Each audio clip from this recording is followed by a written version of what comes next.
Welcome to the September 28th, 2022 meeting of the Oceanside City Council. I'd like to go ahead and call this meeting to order and ask our city clerk to do roll call.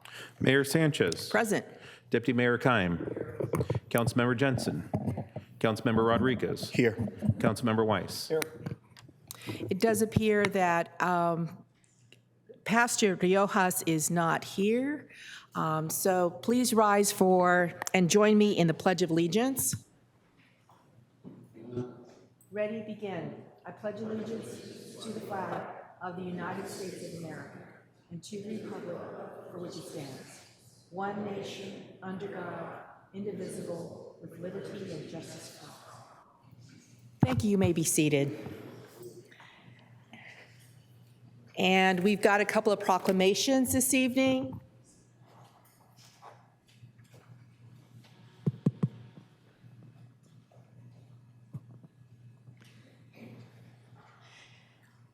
We have this evening Maggie Mesa, Chapter Director for Blue Star Families, San Diego. Maggie, come on down.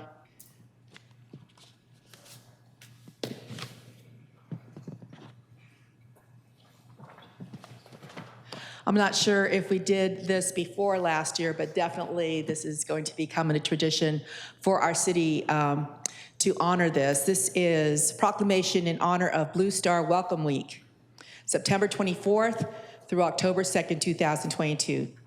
Whereas Blue Star Families seeks to empower military families by connecting them with their neighbors, individuals, and organizations to create vibrant communities of mutual support.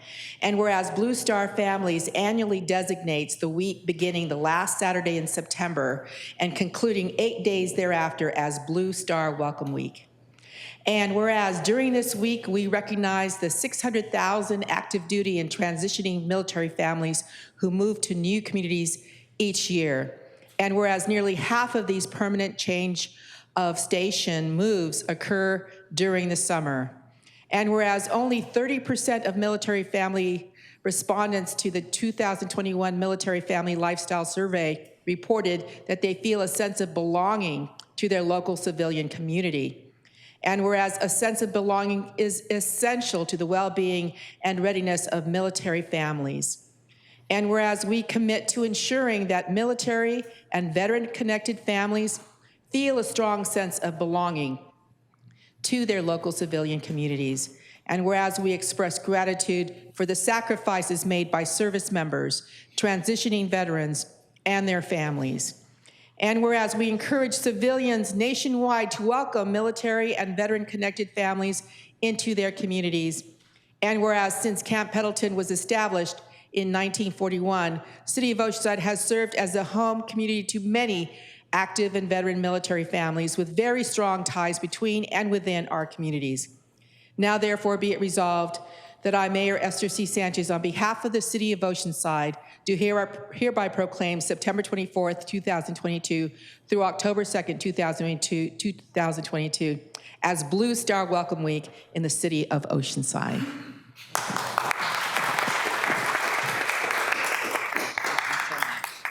Thank you so much, Mayor, for your support these last couple years that we've asked for this.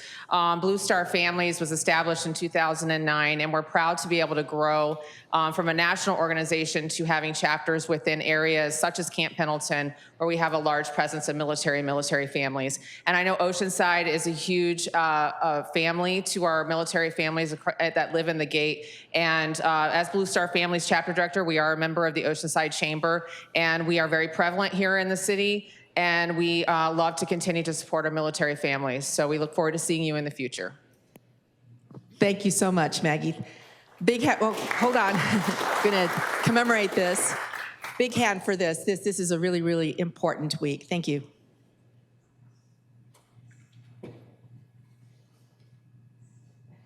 Thank you, Maggie. Thank you. Next, we have Kim Danker, Development Director for Canine Companions. Kim, come on down. Now, this is an activity that's been happening all month long for September, right? Yes. And so this is a proclamation in honor of National Service Dog Month, and that was for this entire month of September. Whereas Canine Companions is a nonprofit organization that enhances the lives of people with disabilities by providing expertly trained service dogs and ongoing support to ensure quality partnerships. And whereas Canine Companions provides service dogs to adults, children, and veterans with disabilities, and facility dogs to professionals working in healthcare, criminal justice, and educational settings. And whereas Canine Companions dogs and follow-up services are provided at no cost to clients. And whereas Canine Companions and their service dogs can help individuals live their lives to the fullest by providing best-in-class training, cutting-edge research, and a deeply committed community of support. And whereas Canine Companions currently serves people with more than 65 different types of disabilities.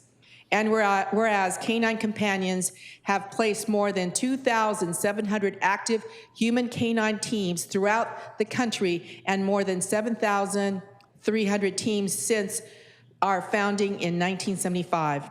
And whereas Canine Companions believes in the joyful, transformative power of the human-canine bond.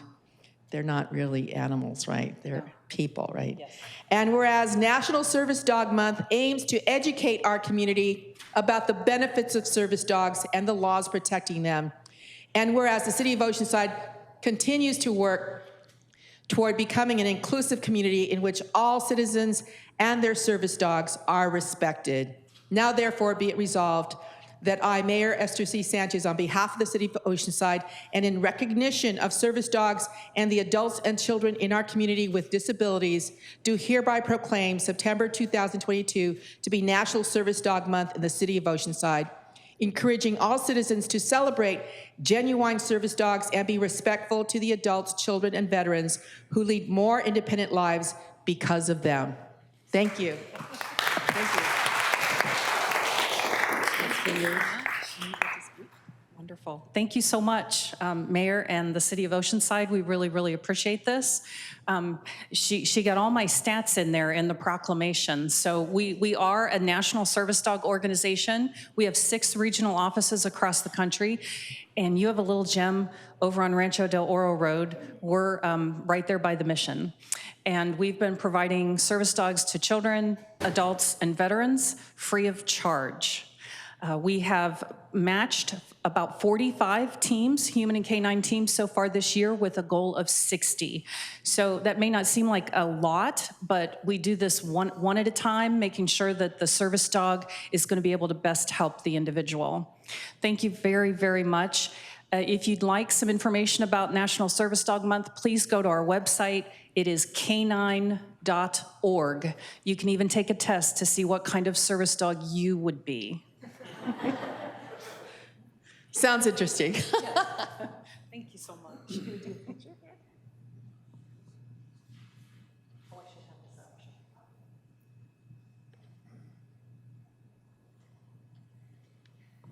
Thank you very much. Thank you.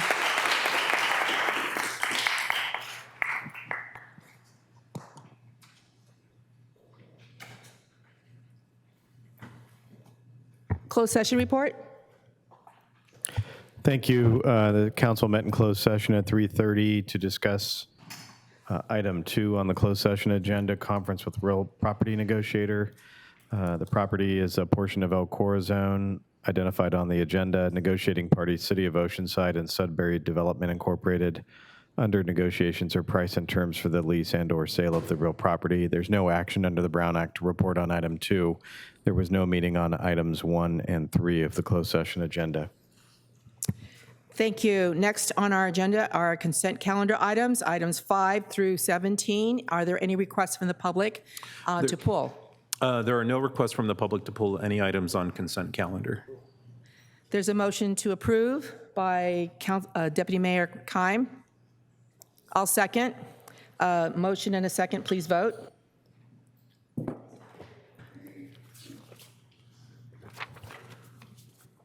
Motion approved, 5-0. Thank you. On to our general items, item number 18. is approval of the revised fiscal year 2022 to 2023, that's year 4, Measure X spending plan, approval of a professional services agreement with Main Street Oceanside in the amount of $1.3 million for implementation and management of a 1-year pilot program for enhanced safety and security in the downtown area in Oceanside, and authorization for the city manager to execute the agreement. We have a report by Assistant City Manager Michael Gossman. Good evening, Mayor Sanchez, members of the council. Michael Gossman, Assistant City Manager. Excited to bring a revised spending plan to you for the fiscal year 22-23 budget. So the recommended action here is that staff and the Measure X Citizens Oversight Committee recommend that the City Council approve the revised fiscal year 22-23 year 4 spending plan, and also to approve a professional services agreement with Main Street Oceanside in the amount of $1.3 million for implementation of a 1-year pilot program for enhanced safety and security in downtown, and to authorize the city manager to execute that agreement. So going to go over a little bit of Measure X. We're going to go over the draft revised spending plan, and then I'll provide a recommendation. So as most of you know, Oceanside voters approved Measure X on November 6th, 2018. Measure X increased the sales tax by 0.5%. This went into effect April 2019, and the 0.5 cent sales tax is slated for enhanced public safety, improved infrastructure and roads, and homeless assistance.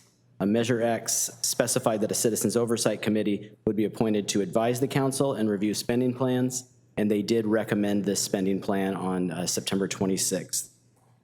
So I am going to start at the top and drill down into the changes. So at a high level, in the chart before you, you'll see that we're recommending an increase of $2.6 million for ongoing projects and programs related to public safety services.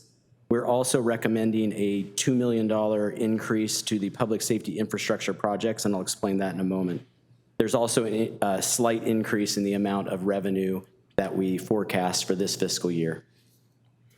In the original year 4 spending plan, we were forecasting a balance at the end of Measure X of over $9 million. These changes would bring that down to about $2 million, which is still a conservative buffer. And I'll go over the areas that are changing more specifically from that original plan. So the top table in this chart is a high-level view of the changes that are happening to existing programs and projects. Most of these changes are related to revised cost projections, but I want to go into a little more detail on a recommended increase of $340,000 for fire equipment and studies, as well as $2 million for police headquarter design work. And the $2 million in police headquarter design was already slated in the original spending plan, but it wasn't for until year 5. This just moves it up 1 year. I want to talk a little bit about the Sobering Services Center. The Sobering Services Center is what I would describe as an effective program, but not necessarily cost effective. In other words, if we had unlimited resources, we would continue to operate the center. But given the number of people who utilize the site, we are recommending to wind it down and reallocate these monies to the hotel voucher program, which has proven to be a very effective tool, both in allowing us to clear encampments, but also getting people into longer-term treatment and/or housing. No change to cost associated with this, just change in scope of what that work would do. To give you, it is on the slide, but I will mention that over the course of the term that the Sobering Services Center has been open, we've seen about 17 persons a month, and that really hasn't changed since the beginning of the program. And if you look at any period, whether it's any 3 or 6 month period, it sticks right at 17 persons a month. So that's part of the explanation. Regarding the $340,000 for one-time costs related to fire department equipment, those things are going to be going to primarily replacement of the dying lifeguard public announcement system, which you can imagine is a pretty important component of what the lifeguards do and an important tool for them.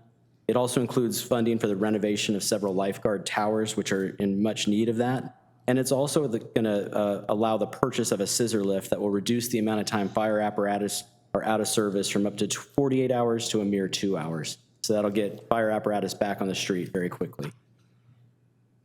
I did mention the police headquarters design work. This is really based on council priority and the fact that we've located a site. We don't want to wait till year 5 to get moving on design. We want to jump right into it. So moving this $2 million from year 5 to year 4 will allow us to do that.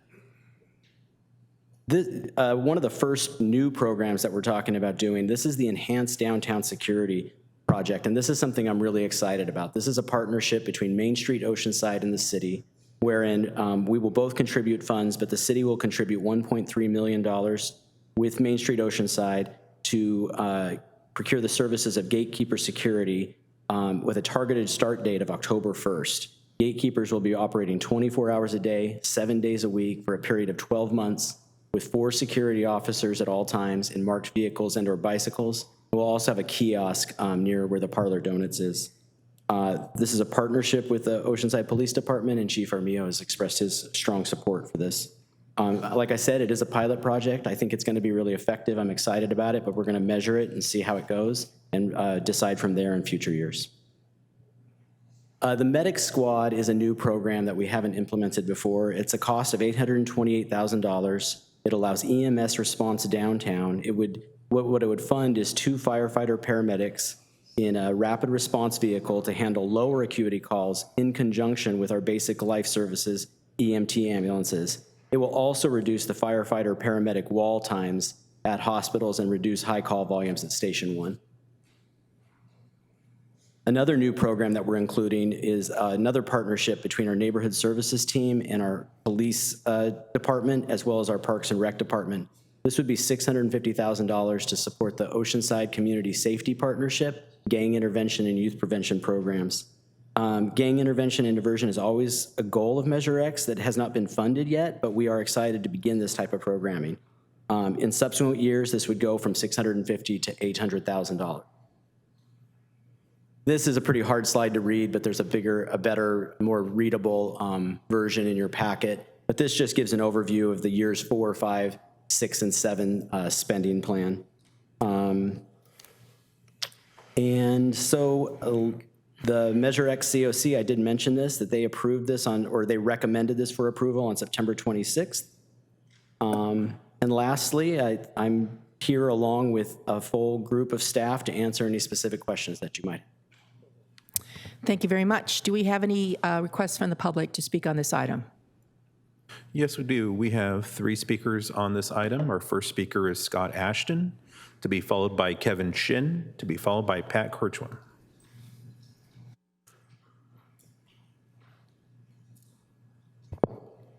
Good evening, Mayor and Council members. My name is Scott Ashton. I'm CEO of the Oceanside Chamber of Commerce, and I am here to speak in support of the enhanced security proposal for downtown Oceanside. Over the last several years, our city has taken significant steps to offer a variety of services to those living on our streets. These programs include motel vouchers, connections to non-governmental organizations that provide critical services, and a new navigation center that will open later this year. We have an abundance of opportunities for those that are willing to accept help. The next logical step is to have an enhanced plan for engaging with those on our streets who are resistant to these services and are committing crimes and traumatizing our business owners and their employees. I've heard too many stories from our local business owners about the difficulties they regularly face due to those who have chosen to be on our streets outside of any accountability. We have experienced it directly at our office at the Chamber, and it's an incredibly unsettling experience to have to face physical threats in our own place of business. I know you've also heard a lot of these stories from business owners in our downtown. Business owners, their employees, our residents and visitors should feel safe in our downtown at any time of day. And this proposal will go a long way toward making that happen. I've had a couple conversations with the owner of the security firm, and I have no doubt that this will be an effective way of making our streets safer and will eventually be a model that can be implemented throughout the rest of Oceanside. You have the opportunity this evening to implement a program that will be a game changer in our downtown area and will make an immediate impact on our quality of life. So I urge you to accept the recommendations of city staff and the Measure X Oversight Committee and move forward with enhancing the security in our downtown. Thank you. Thank you. Kevin Shin.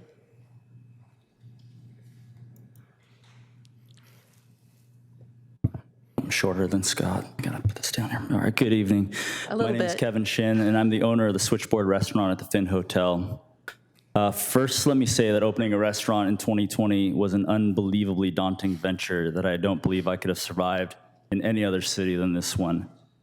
Support that you, the city, and the community back here has given me such a foundation of just feeling like I had success. So while I have this platform, just thank you guys so much for all of that. Unfortunately, let's just talk about this transient situation and my perspective as a small business owner. For the 2 years establishing my business here, I've personally been physically attacked, cussed at, property stolen, paid for cleanup of human feces off my patios, verbally abused about my race. They want to make every comment you can, multiple times a week at times. I can't even mention the several times when I'm not there that this occurs to the hotel guests, restaurant patrons, and my employees. I've even had to protect a small child at one point from a transient that was threatening to sexually assault her. That was kind of like my last straw. These stories are similar to my neighboring businesses and residents as well, as just being as a part of the Chamber of Commerce, I get to hear these stories, and I feel like it's just one big chorus, so I just wanted to speak on behalf of that. Now, the unfortunate aspect is that there are policies that make it difficult to correct these behaviors, and by not being able to do anything, sometimes comes off as acceptable behaviors to them, and it allows the same individual to feel emboldened to continue these actions as they've been doing here. Words can't express the stress and the emotions that my staff and I have been through, not even talking about the pandemic, but just here as we have transients that make us feel so on guard at times that we feel like we're trying to create this inclusive space, but it's so difficult to when we have to deal with those matters. I don't even know what to do at times. I'm willing to risk my own personal safety, but getting a lawsuit from protecting myself from other customers and staff for things that I'm not too sure what I can do. I know firsthand that public safety personnel are understaffed to the point where it's frequently difficult for them to react with appropriate response times, and being proactive in keeping the community safe becomes even more of a challenge for this. I know that because of my experience as a fire captain, and I, like them, and like you guys, the honorable council here, proudly serve and respect every human regardless of circumstances, but I, like them and like you, should not condone unacceptable behavior that's downright criminal. From my perspective, this pilot program is an attempt for a solution to that. We have to try to do something and not assume that status quo will be sufficient. We have to support public safety measures and get crime off the streets reactively and proactively.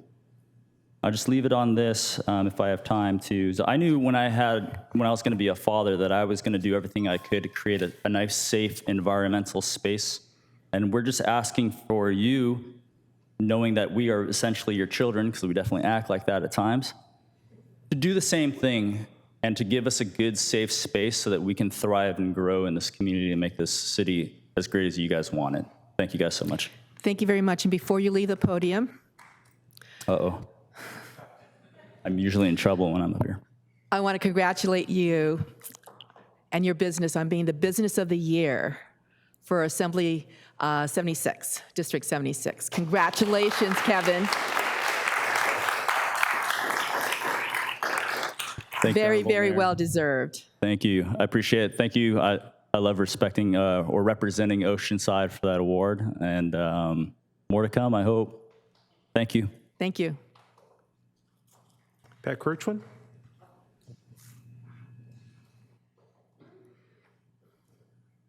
I wanted to thank everybody. Yes, we want to encourage more fundings for the police. And this program of the gatekeeper happened to come up at a neighborhood discussion, remember, Chief? And another assistant manager in another town had touted the success of a similar type program. So I'm really glad to see that this is going forward, Chief, and that hopefully it'll help all those in this area and then maybe expand, especially Kevin's place, which I've seen inundated in the parking area with transients, but that has been cleaned up yesterday.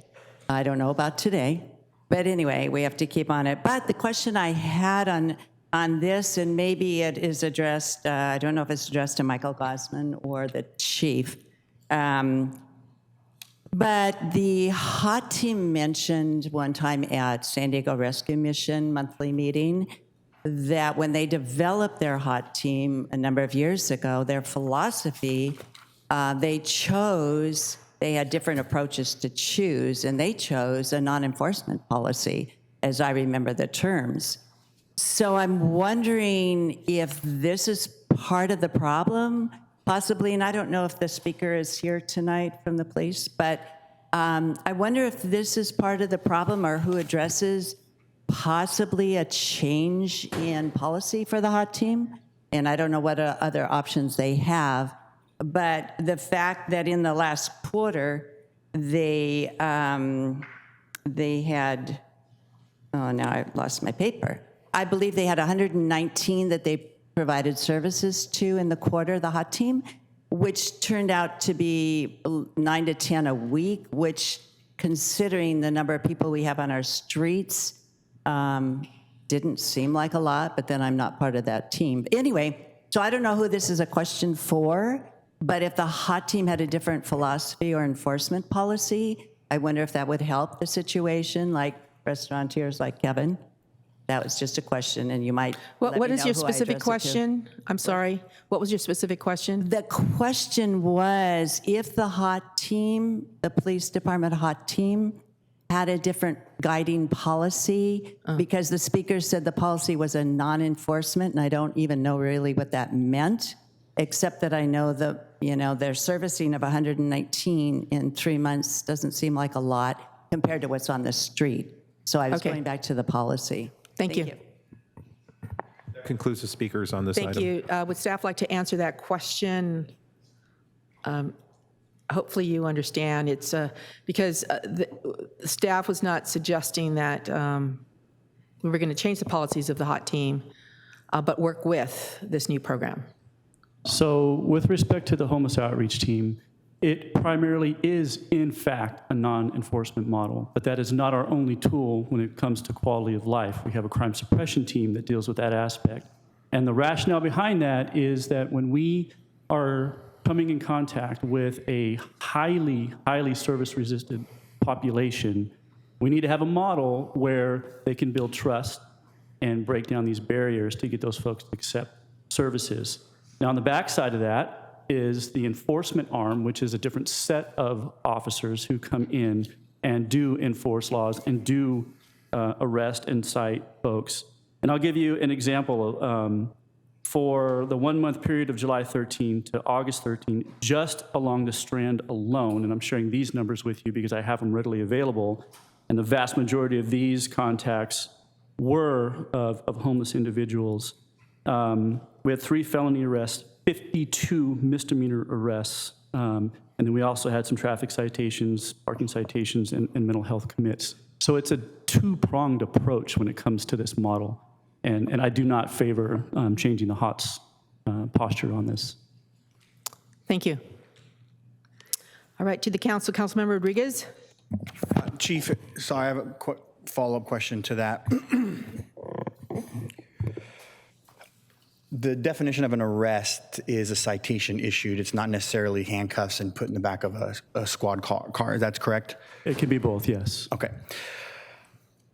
So I'm excited. It's kind of bittersweet on moving on this. I think it shows that we're doing something, but like with most money spent on addressing homelessness, a lot of money spent, and by the time if you see results, it's a year later, and like we did with the sobering center, we realized, okay, that wasn't very effective. Let's not do that again. Until state laws change, we have to just address the issue the best we can here in the city of Oceanside. I'm going to stay away from the exciting part. I want to talk about maybe some of my concerns. So we have the business of the year, and there's an individual who's intoxicated and is donating human feces in front of his business. What are these security guards going to do with that situation to help that business? Well, first off, you have the presence of some level of authority that could make it less suitable for that person to hang out in that area, number one. Number two, instead of the business having to call, if this firm has staff readily available, then they can call us directly. A lot of times, not all the time, but many times folks will either assume that we already know and just aren't on the way, somebody else may have called, or there's a reluctance on some folks' part to get involved for fear of having to go to court and testify, reveal their identities, homes, and those kinds of things. The good thing about this particular firm is, unlike many who are simply observe and report, this firm will go above and beyond that. So they'll detain folks for us, they'll sign citizens' arrests for us, they'll testify in court. So it's a tier up above what you normally see from a very conservative observe and report model. And I didn't see a copy of the contract. I did see a scope of work outlined, and I appreciated that, and majority of it was observe and report and data collection, but I did notice that there is opportunity for citizens arrest or, you know, up in the ante a little bit more than just calling the cops, which the business was going to do anyway. And so what I don't want is a bunch of observation and data and, you know, a bridge of somebody calling the cops. We need, you know, a little bit more authority. What that looks like and how they're trained and that dynamic, I would be really interested in getting a, you know, I don't know if a month is enough time, but I mean, I'm off the council here soon, but I would like to see, or at least these guys see something pretty quickly on, you know, how it's helping and not just more people calling the cops that we're already going to call the cops to begin with. I would anticipate that we'll see an initial spike in calls for service because of these extra 4 positions that will be feeding us information. But then over time, as that population is dealt with and the environment is less suitable for them, that they'll move on and calls for service will go down and quality of life will come up. Okay, thank you. Is that a motion? No. Okay. No one else's lights are on. I did have some questions. Let's see. Following up on with our city manager, Mr. Borrego, regarding McAllister Institute and how it was successful but not cost effective. I had asked if there were any other drug alcohol treatment programs elsewhere that we could potentially contract with that is existing versus, you know, having to be covering all the costs of an on-site. I know part of it was the notion that we could drop people off more easily if it's close in Oceanside, but we also want to get folks off the streets. 17, I don't know why it was only 17, but is there a way to contract out with, say, another service that we could possibly get, you know, some of the benefits at a lower cost? That is something that we would need to follow up on, and we'd be happy to do that, Mayor Sanchez. Yeah, it was something that I brought up when you briefed me on this. Yes. Okay. As to the youth programming, I do hope that we're going to be doing some kind of a contact with the youth to find out, you know, get input from them on what kind of programs they'd like to see. It seemed to be present as much more as a gang prevention, but I think I'm hoping eventually we get it before that, long before that. So that's what I'm hoping. There's no programs right now, so this is something that I look forward to seeing. This is something that I've been really pushing. And as to the gatekeeper, I did have a chance to talk with Gumaro, and he's very excited. And to me, it's more presence, and it's not just having you know, extra calls. I think that having more presence will lessen the type of activity, because right now I do feel that the activity in the downtown area has actually increased. I've been hearing reports from some of our businesses, and so I think that, you know, this is a really good time to be putting a program together, and I'm supporting this. I did, as Councilman Rodriguez had some concerns, I do have a concern that I voiced, and that is, I hope we're not going to be just moving it from one place to another. Right, so the idea being, you know, you shine the light on activity, hopefully that goes, you know, if there are folks who are on the transit and they think Oceanside is a place to be homeless, downtown Oceanside, where I'm hoping that that's a no, this is not a good place to be homeless. But I am looking forward. I would suggest maybe monitoring it and come back, say, in 6 months. I think that gives you enough time to see how it's working. We can report back to the council in 6 months, but honestly, I anticipate reporting back monthly at least. I think that we want to be a little bit patient. I agree with what the chief said, that at first it might actually look worse possibly from one measure, that you're going to see increase, but over time that's going to change. But we don't need to wait 6 months. I plan to report back much more frequently than that on this very exciting program. Thank you. Right, thank you. So it's just, I want to make sure that it doesn't get into our neighborhoods, and that we're actively looking at those kind of potential possibilities. So I have a motion. Councilmember Jensen? Yes, I had a question about the sobering center. What is the alternative going to be? Are these intoxicated people going to be taken to Vista now? Yes. So what happens presently, out of that average of 17 a month, about half happen to be homeless, the other half not. And the types of services offered that they could leverage are probably more limited to the actual sobering versus trying to get them into shelter or some other form of housing. Right now, once this contract, actually, as it's done, we arrest somebody for public intoxication, they get booked in at Vista Jail.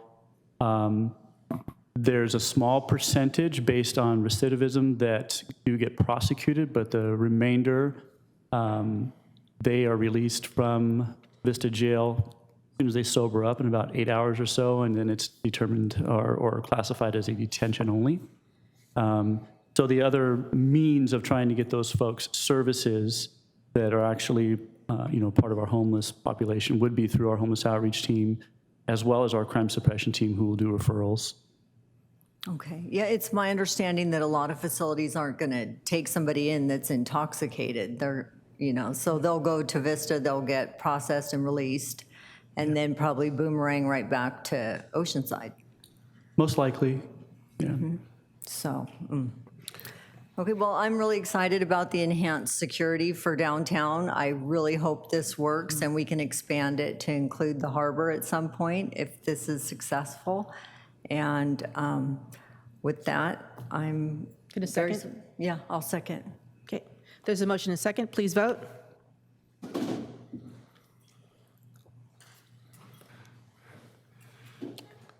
Motion approved, 5-0. Thank you. Item number 19 is award of a public works agreement for the Pier Utility Replacement Project to Jilk Heavy Construction, Inc. of Brea in the amount of $5.5 million. Approval of Amendment 2 to the Professional Services Agreement with Richard Brady and Associates for construction support and inspection services in the amount of $553,700 for a total compensation not to exceed $1.1 million. Appropriation of $2.6 million from the general fund Pier assigned maintenance, and authorization for the city manager to execute the agreement and amendment upon receipt of all supporting documents. And we have a report by Public Works Division Manager Nathan Mertz. Good evening, Honorable Mayor, members of the City Council. Nathan Mertz, Public Works Division Manager. Tonight before you is an award of contract to Jilk Heavy Construction in the amount of $5.5 million. Approval of Amendment 2 to a professional services agreement with Richard Brady and Associates in the amount of $553,000, and approval of a budget appropriation in the amount of $2.6 million from the general fund Pier assigned maintenance budget. The timber pier was reconstructed in 1987. The timber pier is typically 22 feet wide, about 1,600 feet long. The pier accommodates a bait shop, lifeguard tower, restrooms, fish cleaning sinks, a restaurant, and soon-to-be snack shack.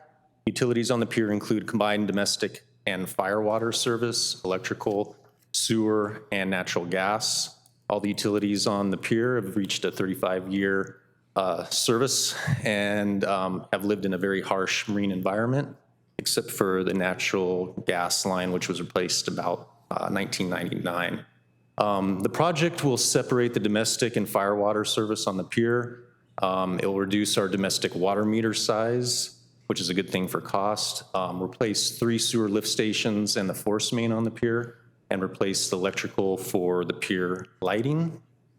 I anticipate the construction start to be early November with 11-month duration to be completed about September of 2023. Certain elements and facilities on the pier may be closed as the utilities are replaced. We're promoting night work to minimize disruption to the pier businesses and facilities. And with that, we'll have to put temporary water and sewer lines on the pier deck to supply those services while we're under construction. We will occupy lot 29 because there is sewer and water work within that lot. We also need staging and unimpeded access to the pier. Like I said, the construction contract is $5.5 million. We have about a 10% contingency, and the construction support and inspection is $553,000 for a total estimated cost of $6.6 million. ARPA will be funding the project in the amount of $4 million, and the pier assigned maintenance budget will contribute $2.6 million for the $6.6 million total amount.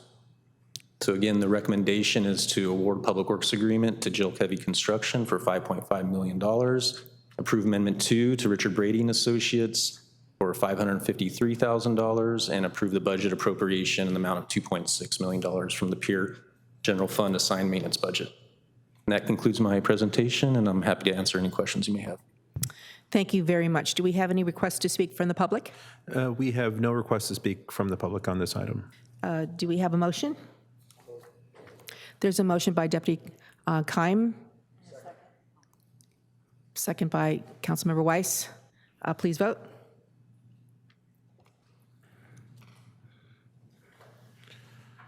Motion approved, 5-0.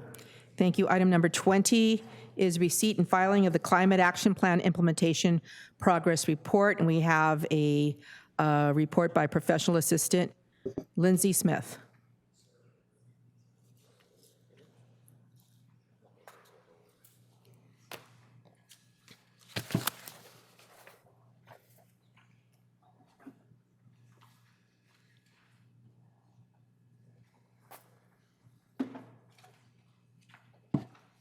Mayor Sanchez, council members, good evening. I'm Russ Cunningham with the City's Planning Division. I'd like to introduce you to Lindsay Smith, the Professional Assistant in Development Services, who has been supporting implementation of the Climate Action Plan. Lindsay prepared the implementation progress report before you this evening, which record a lot of coordination with other disciplines that have a role in the effort to reduce GHG emissions, both in municipal operations and the community at large. Before I turn the presentation over to Lindsay, I'll mention that Mayor Sanchez, Lindsay and I participated in a regional forum on climate mitigation just last week, which included a very candid discussion of the challenges that local jurisdictions are facing in moving from climate planning to climate action. You won't be surprised to hear that one of these challenges is limited funding and human resources.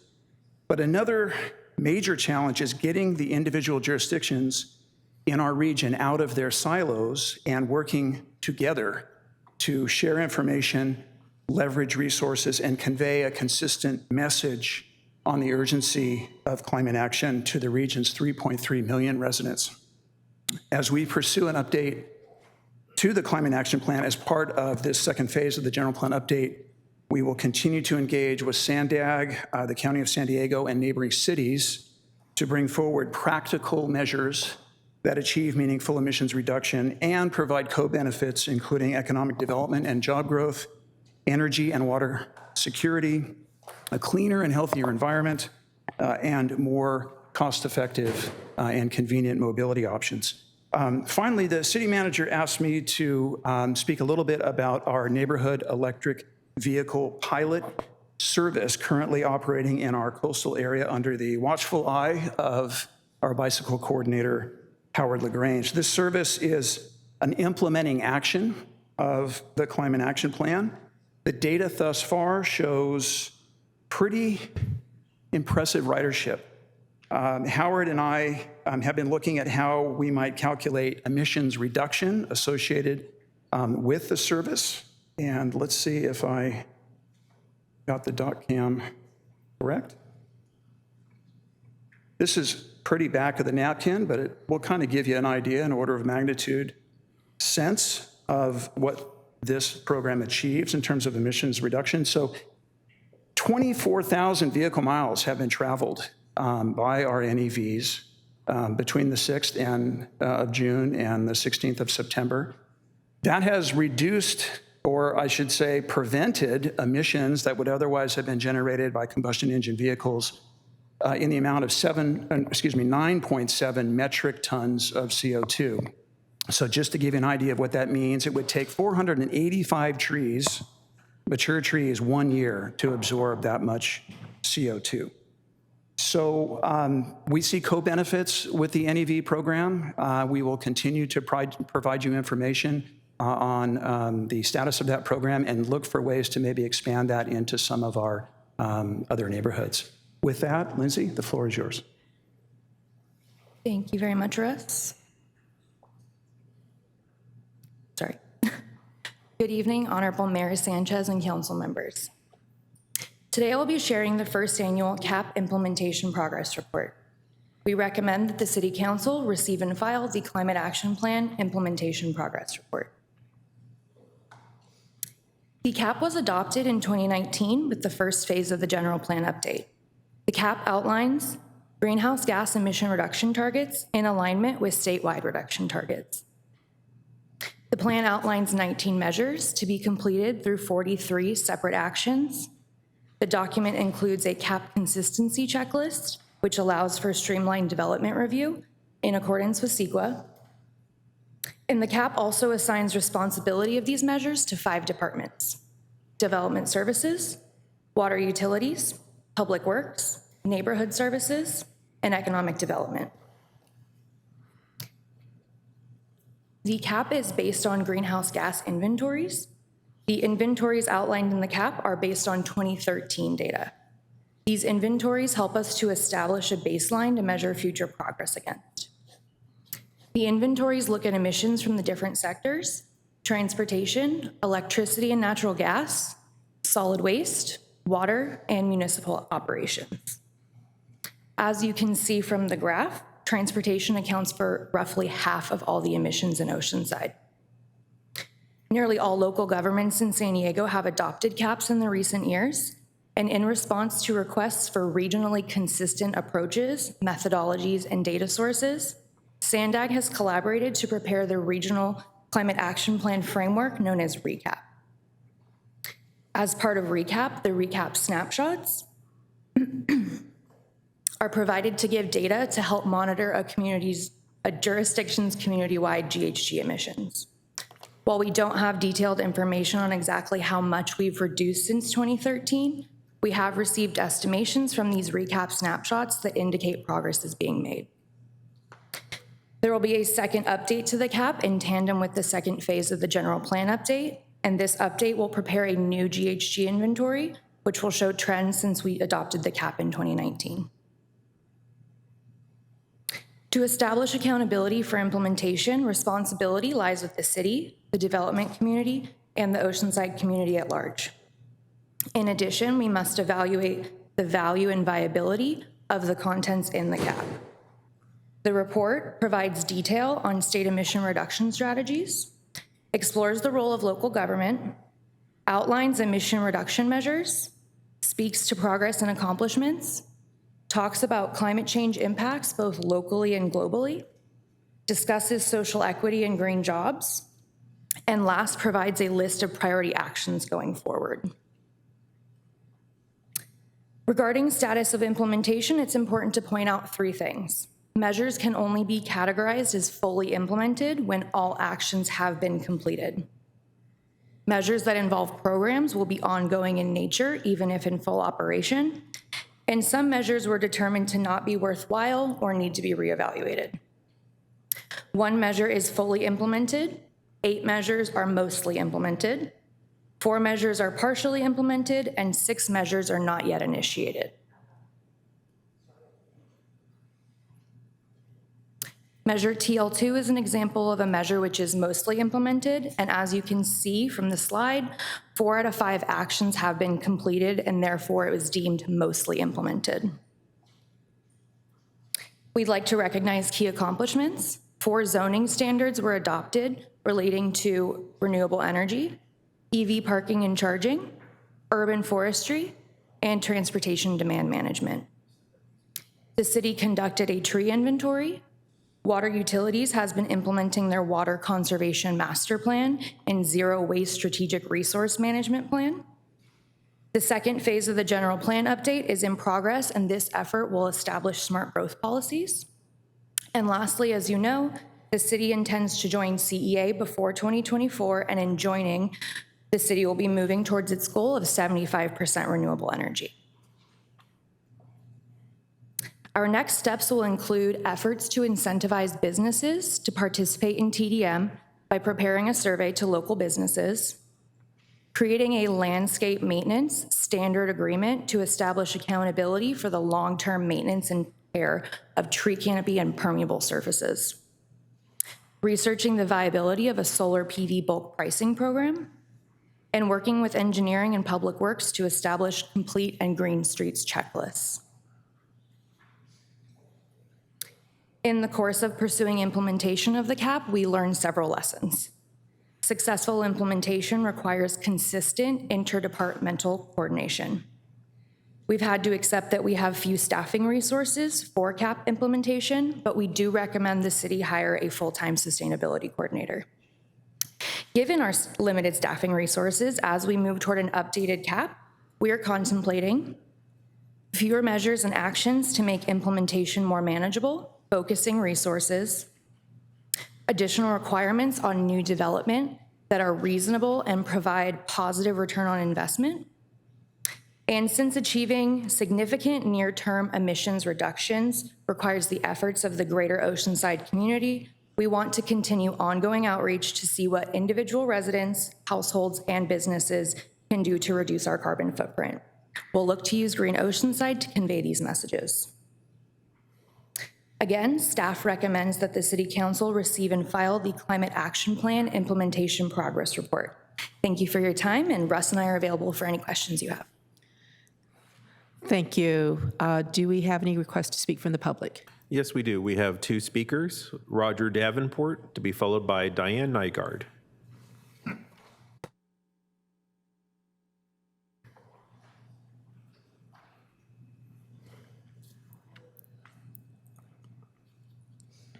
So my name's Roger Davenport at 541 Crouch Street. I'm the co-chair of the local Sierra Club group here in Oceanside that's been working for many, many years to get the CAP done and to encourage the city to do more environmental things. I'll start by saying that we're very glad to see this report. It was billed in the design as an annual report, and this is the first one, but we're hoping the future ones will be more timely. We are a little disappointed that we haven't had more or faster progress. But in that, I would like to point out, rather than putting CEA at the bottom of the list, I put it right at the top of the list, because joining CEA is probably the most effective thing we can do and have done now to reduce our greenhouse gas emissions. So we're very happy to see that happen. Only hoped it could have been sooner. One thing on the report itself, in the future, we'd like to see something that actually shows updated estimates of our emissions and emission reductions. Maybe the thing from Sandag will help with that. Really want to see results. And we also agree strongly that a full-time CAP administrator is needed. Finally, I want to speak about the update to the CAP that's coming up. And one of the main changes in the update to the CAP will be that it's looking at 2050 goals instead of 2030 goals.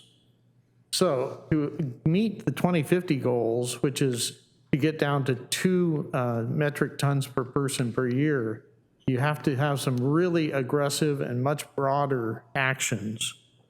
And I threw this slide together. Some of the information that was in the report. The baseline is the same one that she showed, except I just put the water waste and the municipal stuff together. But right now we're in the baseline, we were doing about 984,000 tons a year of emissions. In 2050, we need to cut that by about 3. So we need to be down to 360,000 per year. That's assuming we're about 180,000 people. So the little slice that's cut out there to the right on the bottom picture is what's left of the upper circle when we're done. And the red slice at the bottom is what our current CAP goals would do if fully implemented. So you can see they only get us about a quarter of the way through the things we need to reduce. And then the other ones are, if we did it at the same rate, continuing on to 2050, we'd be short. And actually, we'd have to increase our reduction rate for emissions by 70% between 2030 and 2050 to meet the goals at 2050. So just to say that we have to have some pretty strong and bold, aggressive moves. So thank you very much. Thank you. Diane Nygaard? Good evening, Honorable Mayor and Council. Diane Nygaard, representing Preserve Calavera. Today, while we're in the 3rd day of a heat advisory and millions are dealing with a massive hurricane, we should not need to be reminded how important it is to address climate change. 3.5 years ago, when we adopted our CAP, we hoped we'd turn a corner and would see some real progress. CAP required annual reports, including scheduled milestones, actual progress, funding, savings, and I quote, easily quantified metrics. That's really not what's before you tonight. Our city received 2 grants from Sandag to help, one on the cost benefit of each of the measures that seems to have been ignored, and the other was on staff needed to actually implement the plan. That was 1 full-time equivalent in year 1, 2.3 in year 2, and 1.5 to 1.9 for years 2 to 5. It is clearly a step in the right direction that staff are raising that issue tonight. Clearly, we need to commit to resources to actually make progress. But progress is supposed to be measured. 11 of the 19 action items had specific targets for the amount of greenhouse gases they were supposed to reduce. For example, E2, solar PV. The measure is 50% of new commercial and industrial projects would include PV and provide an additional 8.7 million kilowatt hours of solar per year. We have no idea how many of those projects actually have PV and how much energy they generated. TL1, smart growth.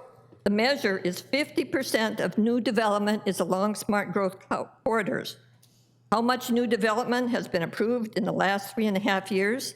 And is half of it in the major transportation corridors? We don't know. But we do know that 390 units at North River Farms, 400 at Tierra Norte, and 700 at Ocean Camp are not in smart growth corridors and will move us backwards. SW1, zero waste, had a whole lot of specific measures, but none expected our new waste contract that would require organic waste to be trucked out of Oceanside, partially processed, and then trucked back. That adds GHG, it doesn't reduce it. And ag land conservation assumed 250 acres of ag easements. Instead of 250, we have 0. And instead we're planning for TDRs. They don't reduce greenhouse gases, they just move development from one parcel to another. We do not have time to get this right. Please provide the resources staff needs and hold them accountable for results. We look forward to working with the city on some new programs to actually reduce greenhouse gases starting next week, because we know we don't have any time to waste. Thank you. Thank you. There are no more speakers on this item.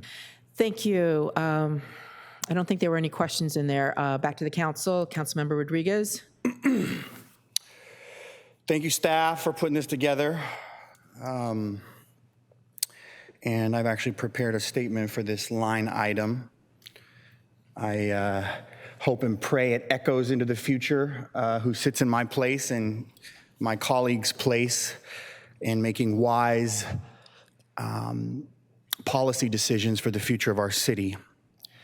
I believe that climate change is real and humans impact our environment, but there is still so much we need to learn about the impacts humans actually have on our environment.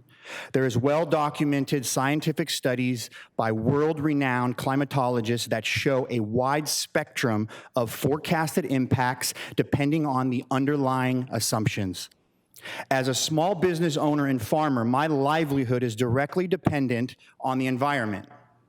Solutions to combat climate change need to be done in a smart way that doesn't devastate our economy. We shouldn't ask residents of Oceanside to solve a global problem. Our focus as policymakers should not be influenced by foreign countries, activists, or special interests that have chosen to focus on the most extreme scientific assumptions of human impacts on our climate. Where did I leave off? Shouldn't have looked up.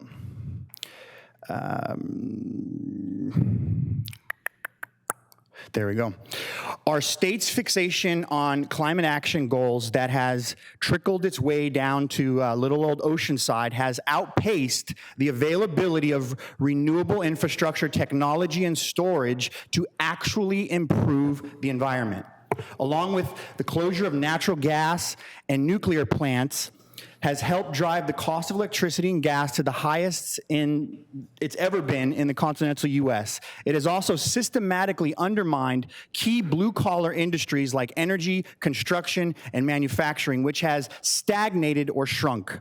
While regulations designed for climate reasons have helped boost home prices to the nation's highest. When we hamstring America's development, we give rise to the thugs of this world to take our place. China is the world's biggest polluter by far. Russia and India, which has a new middle class, a third world country with a new middle class, is trying to survive. They're going to burn as much oil as possible, and they could care less about the climate accord. They're a growing country. They're going to continue to pollute. The United States continues to lower our emissions because of technology like safe fracking, which has revolutionized our energy industry. If America fulfills all of its climate promises, listen to this, and I challenge any environmentalist in this room to prove this wrong. If America fulfills all of its climate promises, if Oceanside puts the burden and cost of these bells and whistle policies on the backs of businesses, developers, and residents so that we can feel good about our backyard, meanwhile the rest of the world is polluting, we will barely put a dent in greenhouse gas emissions. This is because the world's biggest polluters are doing nothing to address global climate change. Thank you. Thank you. Councilmember Weiss. I have a question for staff. So on page 2 of the staff report, it says, to date, 1 measure has been fully implemented, 8 measures are mostly implemented, and here's the question, 6 are partially implemented, and 4 are not yet started. But when I look at your status sheet, okay, you're shaking your head. So sorry, I didn't mention that in my presentation. That was a small human error. I just flipped the 2 numbers. They should be the other way. Sorry. Thank you. I actually have a question for Deputy Mayor Keim as he sits on the CCE. The last, second to last agenda I looked at showed that they are currently operating at a deficit. Is that correct? That is correct, a little over $1 million from my recollection. A little over $1 million, I believe. I don't have that, the numbers in front of me right now. So to correct that deficit, they would have to raise rates? But that would be one method of doing that, correct. Thank you. And I have one last question for Russ. On your slide, you said that the program that we're doing in downtown has saved about 24,000 vehicle miles? Yeah, that's a back of the napkin estimation. Do you know what the approximate circumference of the Earth Yeah, about is? 25,000 miles, yes. Move approval, staff recommendation. Okay, so that's a motion to receive and file the report, right? Okay. So my comments here. I did attend that San Diego Regional Policy and Innovation Center Government and Agency Council meeting on September 20th. Long name, I guess they are calling it by the initials. But Russ is right, there was, every city now has a climate action plan, just about, I think. But in terms of implementation, we all need to do a lot better. And I think this is, the attempt is here, and this is with, the county has included a contract with Brookings Institute and basically looking at what other just best practices, other jurisdictions in the nation, and what's working and perhaps even what's not working. So I thought it was inspiring to be at this meeting to see that we can all work together to get to, and I think what we're talking about is a minimum kind of place. Some will do more. So, but the idea is that no one should, we should have like a minimum line of ensuring that we are indeed implementing. I've mentioned in talking with the city manager, in getting this briefing, as we all got this briefing, the idea of having a dashboard so that we have a checklist for all development, and that's something as we move forward to be able to really say where we're at any given time, rather than I think it's harder to we just somebody mentioned, oh, this was supposed to be a yearly reporting. Well, if you don't do anything until it's time for reporting, it's much a bigger task, right? So, but if you are collecting the data and have a way of, having it in such a way that you can instantly bring it up, I think that would be fantastic. I do support the notion, your recommendation of hiring someone to do this. I just don't think we can do this as a afterthought, which is kind of what this has been unfortunately happening, because everybody I see staff working so hard and trying to keep up with kind of like the speed that we're, meeting development needs. But we have to be really strategic about this and ensure that we do have that dashboard so we can get to that number that we need to get to for our city. And I know that in terms of education outreach, I know our youth is really on this. You talk to any kid, and they will talk to you about saving the planet.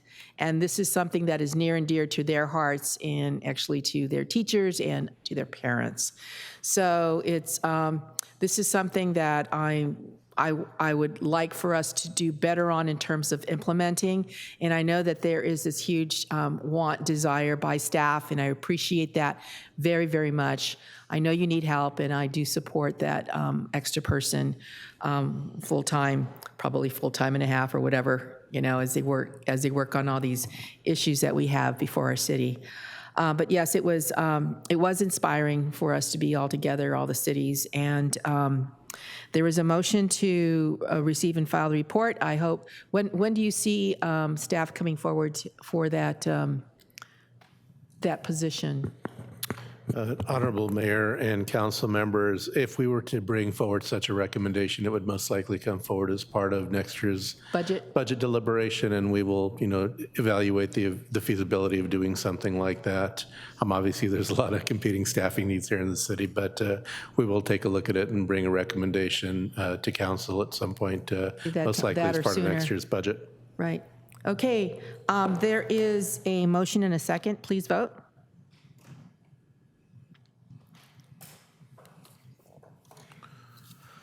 Motion approved, 5-0. Thank you, and it is now 6 o'clock, actually it's 6:10. So we'll go ahead and take up our time-certain public hearing items, beginning with Item number 21, that is adoption of resolutions approving the 2022 amendment to the local conflict of interest codes for the city of Oceanside, the Oceanside Small Craft Harbor District, and Oceanside Community Development Commission. I'm going to go ahead and open this public hearing and request disclosures from council members regarding constituent contacts and correspondence. Staff. Staff and some constituents. Staff? Thank you. Mr. Navarro, do we have any correspondence and or petitions?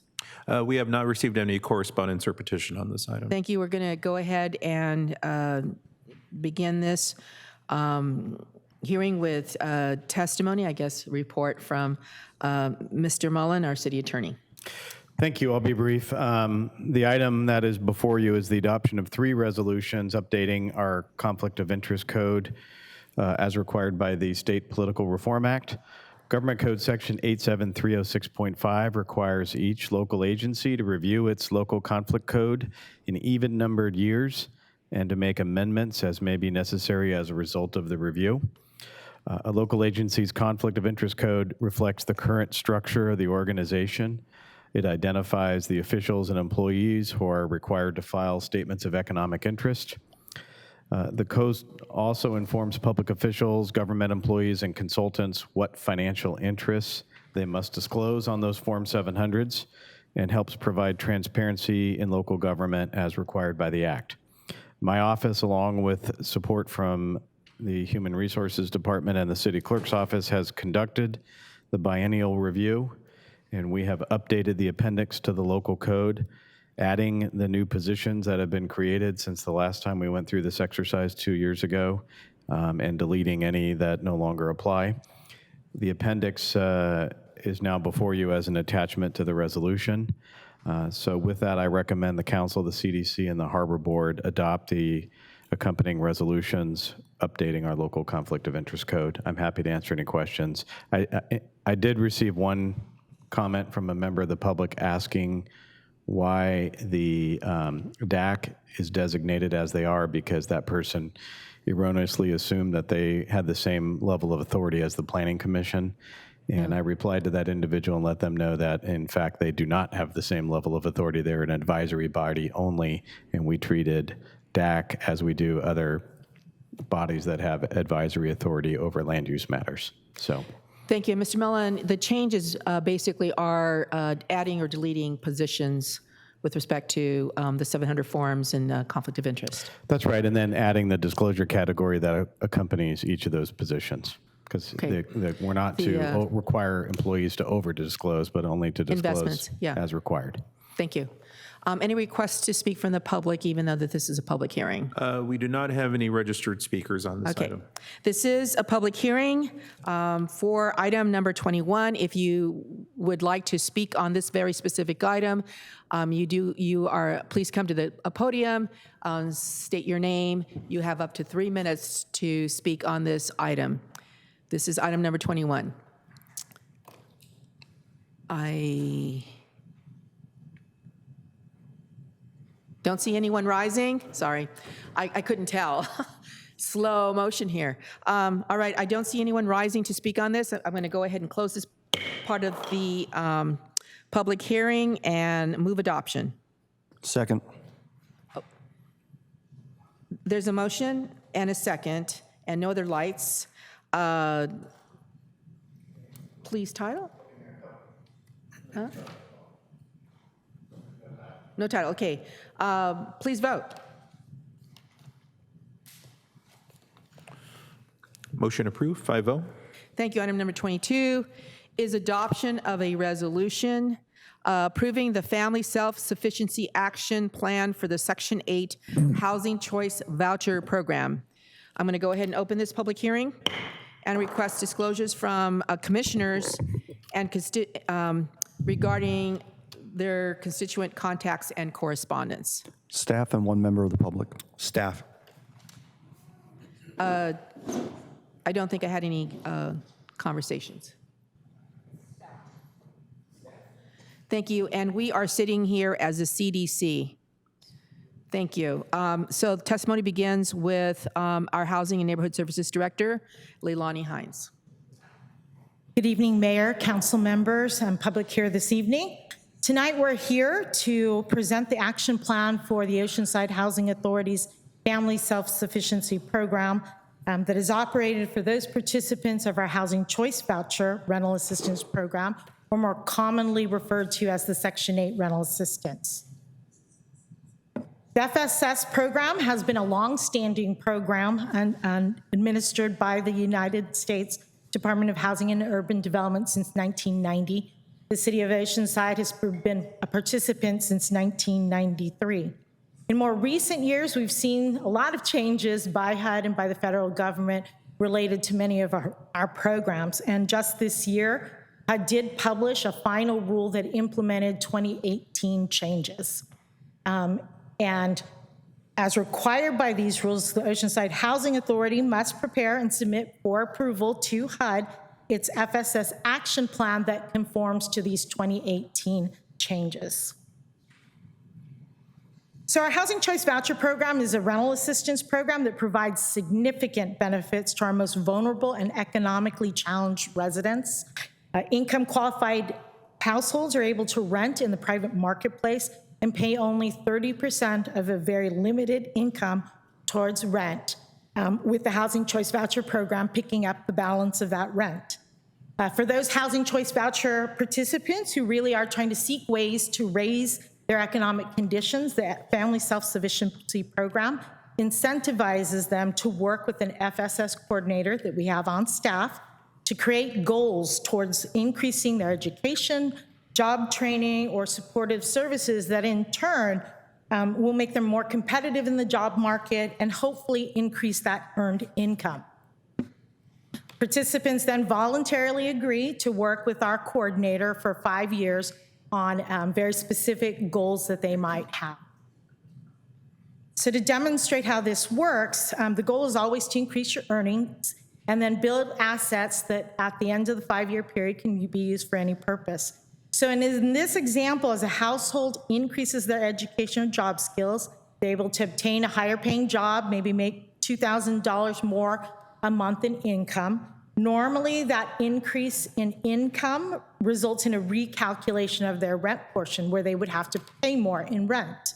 But if they're participating in our program, say the difference is $100 a month in rent, we take that $100 and instead of allocating it towards rent, we put it in an escrow account and save it for that 5-year period. And so once they're done with the program, they have basically 5 years worth of savings that they'd be able to draw down on and use for other expenses. So today what we're presenting to you are the changes that have been made by HUD to the FSS program. They're really basically administrative in nature and speak more to the operation of our program. They might be moving from quarterly reports to annual reports, more information that's being requested and reported, revised and updated forms, definitions, how we calculate escrow accounts. So they're really administrative. One of the newer requirements is that we work with what we call Program Coordinating Committee, which is a group of project coordinators and FSS coordinators, nonprofit social service providers, anyone that's in this industry to help our residents to get the supportive services, job training, et cetera, that they might need to reach their goals. So the FSS action plan that's before you tonight really considers all of the requirements that we've had to make in terms of administrative changes and to meet the requirements of HUD. So with that, staff is recommending that the Oceanside Community Development Commission adopt a resolution approving that FSS action plan for the Section 8 Housing Choice Voucher Program, and thereby submitting the plan by the September 30th deadline to HUD. Thank you very much. Are there any written requests to speak on this item? We do not have any written requests to speak on this item. Thank you. This is a public hearing. This is a time for the public to speak on this item. Should you wish to speak, please approach the podium, state your name, and you will have up to 3 minutes to speak. I don't see anyone rising, so I'm going to go ahead and close this portion of the public hearing and move adoption. Councilmember Weiss? Yeah, I have just a couple questions. So in the fiscal impact section, you say for 2022, we received just about $91,000. How many families, if you will, or clients are currently in this program? So our program is at a size of about 50 participants. We currently have about 43 participants at this point in time. So out of the 91,000, is that all allocated to the participants, or is there staff admin costs that come out of that? No, sir. So the 90,000 would be for staff-related costs. So that pays for our FSS coordinator. So the FSS program is a subset, if you will, of our Housing Choice Voucher program. So they receive that rental assistance through the normal program. They're just voluntarily agreeing to work with our coordinator and doing more intensive case management, getting supportive services, getting information about resources available to hopefully increase their chances of getting higher employment and more education.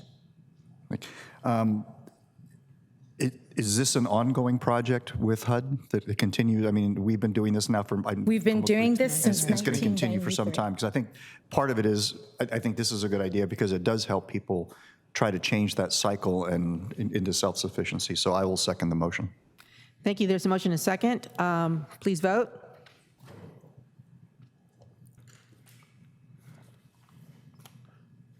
Motion approved, 5-0. Thank you. Item number 23, again, sitting as a CDC. This is adoption of a resolution approving a regular coastal permit to allow the demolition of a 2-story dwelling unit and garage and the construction of a new 1,000 square foot accessory dwelling unit above a 3-car garage to be attached to an existing duplex on the property located at 720 South Pacific Street. I'd like to go ahead and open this public hearing and request disclosures from commissioners regarding constituent contacts and correspondence. Staff only. Staff. Staff only. Thank you. Mr. Secretary, do we have any correspondence and or petitions? We have not received any correspondence on this item. Thank you. We're going to begin with a report from Delaney Carmen. Good evening, from the Planning Mayor. Department. Oh, sorry. Good evening, Honorable Mayor and Council members. I'm Delaney Carmen with the Planning Division, and I'm here to present agenda item number 23, Regular Coastal Permit RRP 2102. Staff recommends that the Community Development Commission adopts a resolution approving a regular coastal permit to allow the demolition of a 2-story dwelling unit and garage and the construction of a new 1,000 square foot accessory dwelling unit above a 3-car garage to be attached to an existing duplex on the property located at 720 South Pacific Street. The existing site is developed with 3 dwelling units consisting of a duplex and detached garage with a 3rd unit located above. In order to streamline review, the project was taken to the Downtown Advisory Committee in July of 2021 when it was deemed generally compliant with a few outstanding technical corrections which have since been addressed. On July 28th of 2021, the Downtown Advisory Committee recommended approval to the CDC by a 5-0-1 vote. The site is located in the Townsite Neighborhood Planning Area and the appealable jurisdiction of the local coastal program. The project site is designated downtown by the city's general plan and high-density residential by the city's local coastal program land use plan. Could you slow down just a little bit? So sorry about that. Thank you. Per the city's zoning ordinance, the property is located within downtown subdistrict 5A, which is medium-density residential. The site is bordered by a mix of multifamily and single-family residences to the north, south, east, and west, with public beach access located to the southwest via Wisconsin Avenue. The project proposal consists of 2 key elements: to demolish an existing 2-story dwelling unit and garage, and to construct an ADU above a new 3-car garage.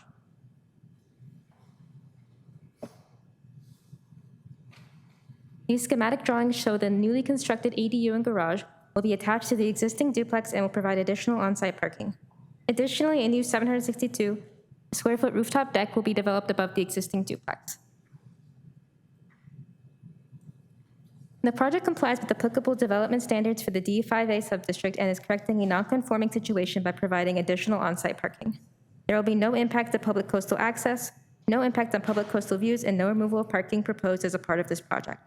The property's density will not be changing as a part of the project and is consistent with the higher density multifamily designation of the downtown residential areas. The height and scale of the proposed new structure would maintain the overall architectural style and integrate the new design into a single building that is consistent with the neighborhood. Therefore, staff recommends that council adopts resolution approving a regular coastal permit RRP 2102 to allow the demolition of a 2-story dwelling unit and garage and the construction of a new 1,000 square foot accessory dwelling unit above a 3-car garage to be attached to the existing duplex on the property located at 720 South Pacific Street. This concludes staff's presentation, and I will be available to answer any questions. Thank you. This is a public hearing. By the way, did anyone request? We have submit not a received any request? written request on Okay. this item. This is a public hearing. If you wish to speak on this item, provide some information to the council on this item, please approach the podium, state your name, and you have up to 3 minutes. And this is for item number 23, the regular coastal development permit for the address at 720 South Pacific Street. So, good evening, council, honorable mayor. Since I was sitting here listening, I wasn't actually going to talk tonight, but I have one question. Since we're looking at something that's going to be demoed and rebuilt, what about the earlier person who spoke and us having, is this project going to have solar in it? Are we going to do anything? Is the planning commission working together with the other commission for our greenhouse gases? So are we going to, I didn't hear anything said about that. They're going to have a rooftop deck. So just a question. Thank you. Thank you. And I see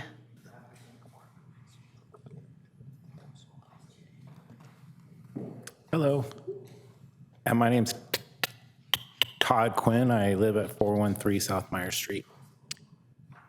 As I live in this area, I believe this project will impact the residents in the area. The concerns I have is I ride a bike every day of my life, and I believe we're way far behind on the bicycle safetiness in that area. As these projects develop, I believe the road signage is so poor that it does no help, and I believe it causes a hazard. So for this project, I would very much like it to be an example of the city trying to do more for the bicycle safetiness and maybe add some more bicycle awareness in the area when this construction is taking place. We have a light pole that was hit recently in this area and hasn't been replaced. So when projects like this go forward, I'm just wondering how we can keep current with the residents that live there to make sure that our quality of life is being met. I appreciate your time. I wasn't going to speak on this item, but I want to get more comfortable speaking with you. Thank you. Thank you. And my apologies, well, I'm going to come back to the public. I will come back to you. I meant to provide the applicant for an opportunity to speak. Is the applicant here? The applicant was unable to attend this evening. Okay. I probably knew that. No, not really. All right, so we'll continue then back to public. Any other requests to speak on this item? I see no one else rising. I'm going to go ahead and close this portion of the public hearing. And I did have a question. Could you show again the where it has the deck? Because I was trying to figure out where the deck was. You said, actually, I can't remember what you said. Yes, so it's located above the existing duplex, kind of on that first story there. Okay, so it is on the first story? Yes. Okay, because I couldn't, that seemed to be more flat. And then I thought maybe it was really on top, and I couldn't imagine because it's like kind of a V. Right, so it's on top of the first story. Okay, great. Is there a motion? Oh, yeah, right. Okay, I'm going to go ahead. I did close it. Didn't I close it? Close the public hearing. I did. well, whatever. Is there a motion to adopt the resolution? So, okay, there's a motion to adopt the resolution.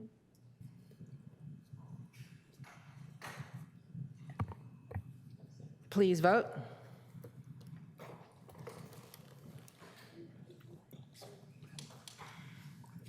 Motion approved, 5-0. Thank you. Item number 24.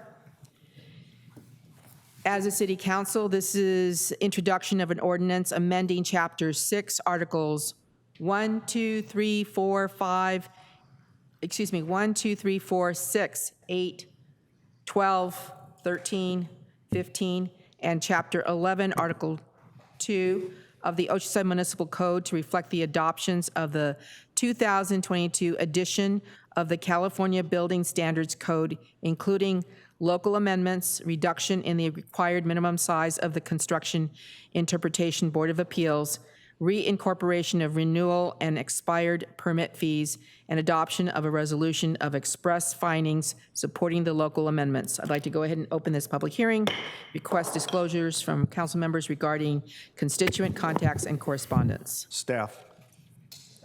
Staff? I'm going to go ahead and begin with a report by David Gans, our chief building official, as well as Fire Chief David Parsons. The dynamic duo, I guess. Thank you. Good evening, Honorable Mayor Sanchez and City Council members. My name is David Gans. I serve as the city's chief building official, and next to me is our Fire Chief, David Parsons. Building Division and Fire Department staff are here before you tonight, recommending that Council introduce an ordinance amending Chapter 6 and Chapter 11 of Article 2 to reflect the state-mandated adoption of the 2002 editions of the California Building Standards Code, also known as Title 24, which incorporates the 2022 California Fire Code, Building Code, Plumbing Code, Mechanical Code, Electrical Code, Energy Code, and Green Building Standards Codes. These codes are state mandated to go into effect January 1st, 2023. These newest versions of our construction codes recognize the latest technology and methodologies used in the construction of safe and sanitary buildings. They also go further than that in order to create more energy efficient homes and commercial buildings that are constructed with sustainable practices. The Building Division also recommends the continued adoption of the Uniform Swimming Pool, Spa, and Hot Tub Code, reflecting its most current 2021 version. This code is a nationally recognized code by ANSI, which ensures that it is properly developed by stakeholders, including but not limited to swimming pool designers and contractors. The Building Division also recommends the modification of Chapter 6 for the reduction of the maximum height of a permit-exempt tool or garden shed when located in the rear yard of a residential or agricultural property from 10 feet tall, as currently stated in Chapter 6, to 8 feet tall to match our city's zoning regulations for being exempt from required setbacks. Although the stricter of the two ordinances has contained the authority to limit the height to 8 feet, this correlation is recommended since it provides better consistency interdepartmentally. Building Division further recommends an amendment to Chapter 6 that reduces the number of required participants on the Construction Interpretation Board of Appeals from 12 persons to 6, and the required number for a quorum from 6 to 3. This is recommended since the panel is of local volunteers of industry experts, and we have had difficulty obtaining 12 volunteers annually. Building Division further recommends an amendment to Chapter 6 for the calculation of building permit extension fees at a cost to cap at $100. In reincorporation of calculating expired building permit renewal fees, which provides for a lesser fee, a 50% fee, rather than a whole new application fee, provided the original permit has not expired beyond 365 days.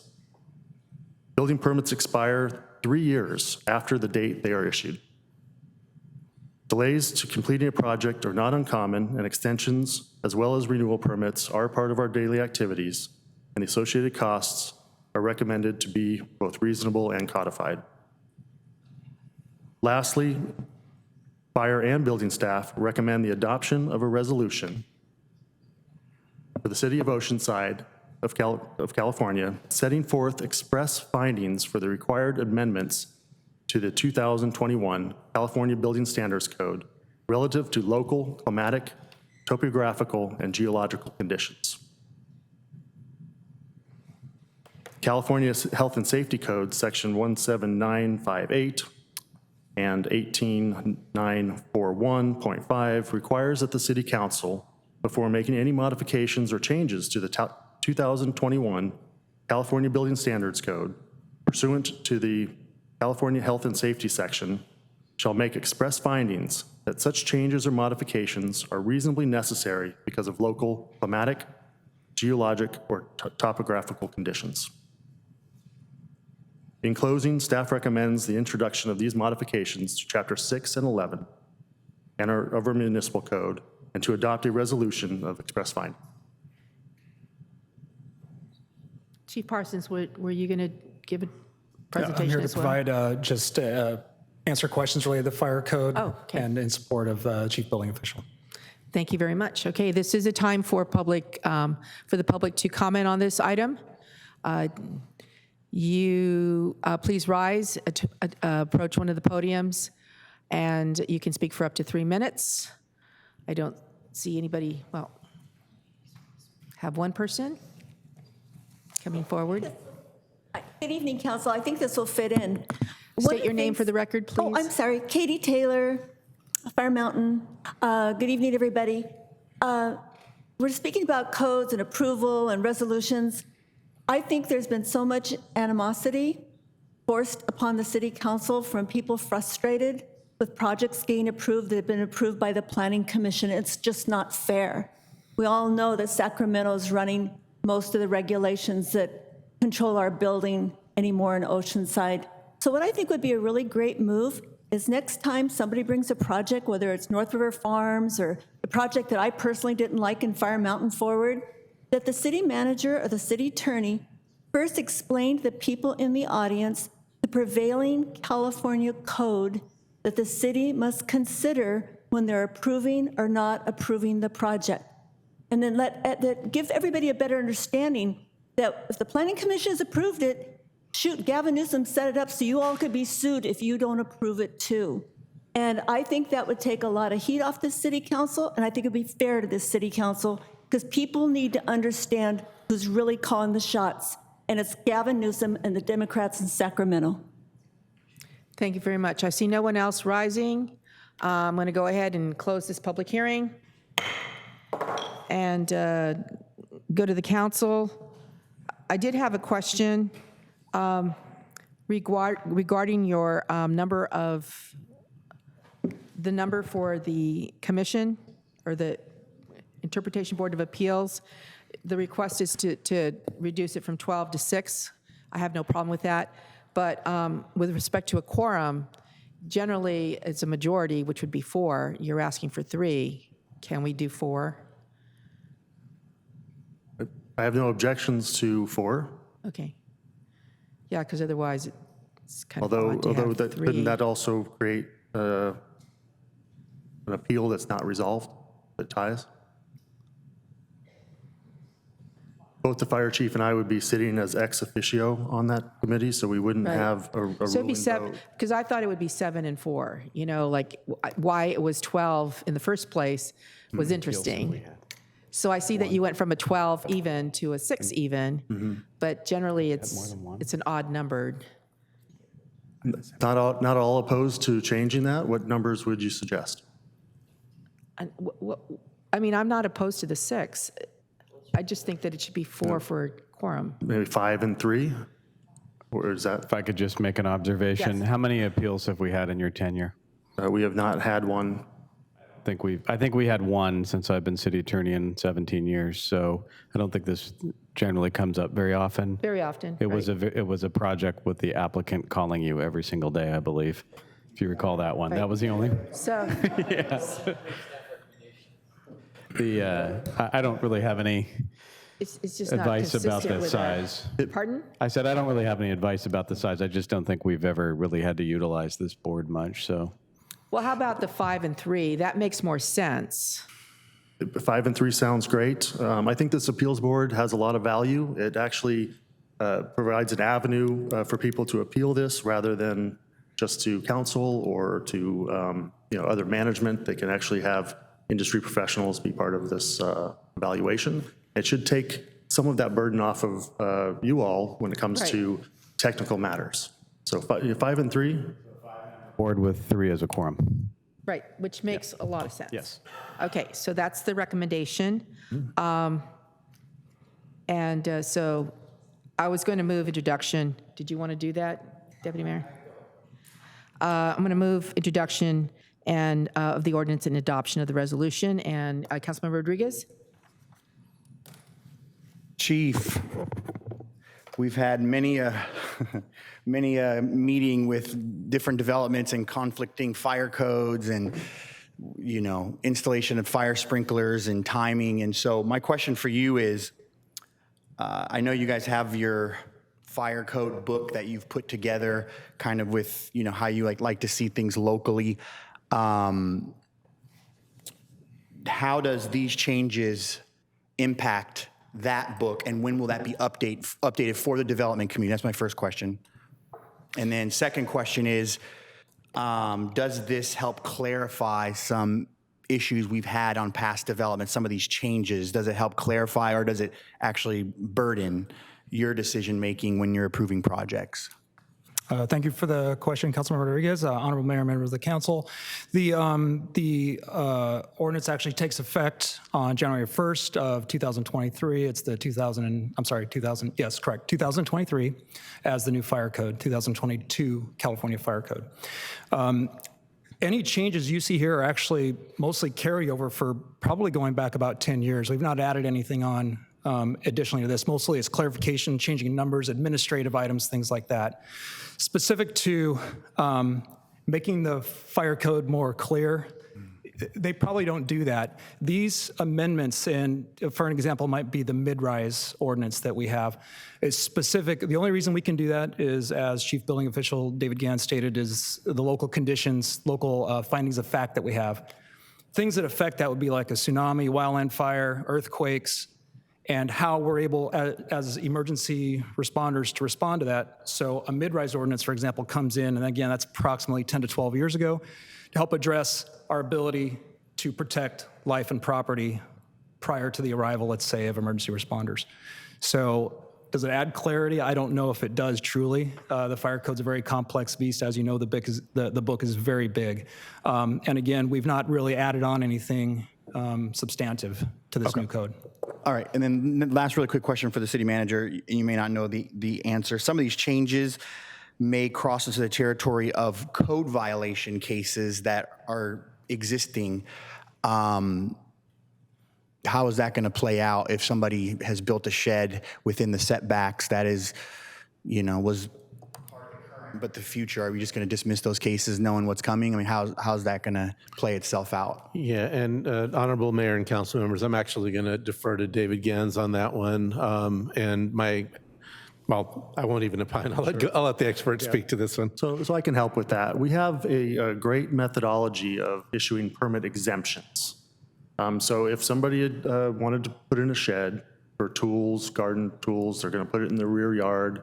It goes through a review process. It's multi-department, both planning and building, and occasionally we send other items for exemptions to other departments too. The bottom line is that during that exemption process, planning would have already looked at that and applied the 10-foot to the exemption. So we do this all the time. I do over 100 exemptions a year, and a lot of those get routed to planning, and they would use that stricter requirement during their review. And I hope that answers your question. How long have you been with the city doing this? I've been with the city for 17 years. Oh, wow. Started as an inspector and then plans examiner. How long have you been approving exemptions for? About 7 years now as chief building official. I built one of my first houses I bought in Oceanside. I built a clubhouse and the neighbor complained. Yeah. And it was a little thing, and I had to go through that process, and I got the exemption, but thank you for that process, so I appreciate that. Thank you. Councilmember Weiss? Just real quick, Chief Parsons, following up on what Councilmember Rodriguez mentioned, does this clarify what type of fire sprinkler pipe I have to put in? You don't have to. It actually does, but from one cycle ago, pursuant to the project at the time. No, you can't. Not without a permit. Okay, there is a motion. Is there a second? Okay, there's a second by Councilmember Weiss. Please vote. I need to title, Excuse Mayor. me, Yeah. title the Thank you. ordinance. This I is was the just waiting to introduction. say that and finally got to say it and I forgot. There you go. You do a lot better than the former mayor, though, I'll tell you that, on reminding me to do this. So this is the introduction of an ordinance of the City of Oceanside amending Chapter 6 and Chapter 11 of the Oceanside City Code by the adoption of the 2022 editions of the California Building, Residential, Electrical, Mechanical, Plumbing, Energy, Green Building Standards, and Fire Codes, and the 2021 Uniform Swimming Pool, Spa, and Hot Tub Code. Thank you. Please vote.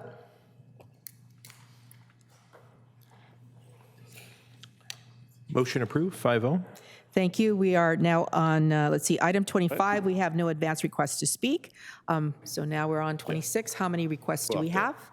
We have 8 requests to speak on this item. Thank you. Let's start with the first one. Our first speaker is Karen Malakalza, to be followed by Joseph Malakalza, to be followed by Kathleen Voss. Yeah, Karen Malakalza. I live on Via Cabrillo in Oceanside. We're in, I think, District 3. I've only lived here 3 years, so right away I noticed the intersection of my street, Via Cabrillo, and Shadow Ridge Drive. Very, very dangerous to pull out of the street. It's my understanding that the history of this is a couple of fatalities and several accidents. We've called numerous times. We've spoken to police. Nothing ever seems to be done. I believe the speed limit is 35 miles an hour, and people are coming. We're on the west side of Shadow Ridge. People are coming down the hill at I don't have a radar gun. I would guess 50 plus. And so the road curves and comes down, and if people are coming down that road at 50, it's pretty dangerous. Plus, we have Shadow Ridge continues up on the other end, so you do a quick vision check there too, and inevitably somebody's coming right off of that left side as we come out of Via Cabrillo, and it's very, very dangerous. So what we're asking for is just some sort of traffic mitigation, which people are refusing, patrol, extra police patrol. My husband Joe, we're both retired, we're home a lot, hardly ever see a police officer in our neighborhood. And it's my belief that we also have increasing crime. So we either need some sort of traffic solution, we need patrol, something. Someone will be killed, and it may be one of us. We have a high number of older residents, seniors like us, and then we have some new families moving in as the older residents are going to different places. So we've got little kids and we've got older people, and very, very dangerous. So we're asking you guys to basically not forget about us. We're that little part of Southeast Oceanside, and we don't feel like we're part of Oceanside because we're not getting any help. Well, thank you. You have some luck here because we have our chief, our mijo, who is in the back of the room. And I would also love to know how to start a neighborhood watch in my neighborhood. We have signs up, but there's no neighborhood watch. So if I could speak to him at some point, that would be great. Thank you. Thank you. Now, did you want to wait till Joe speaks on this?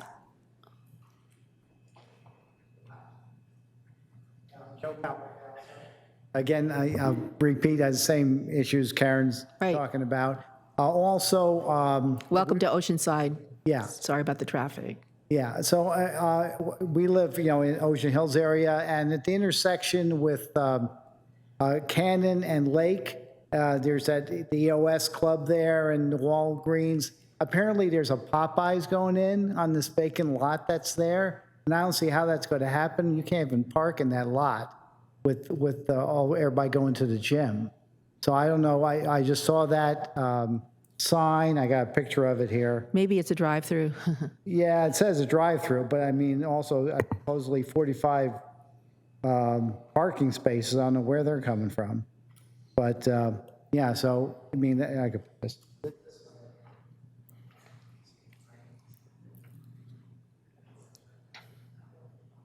That's the sign that's there. Popeyes going in over there in Palm Tree Plaza. So I have no idea how that's going to work.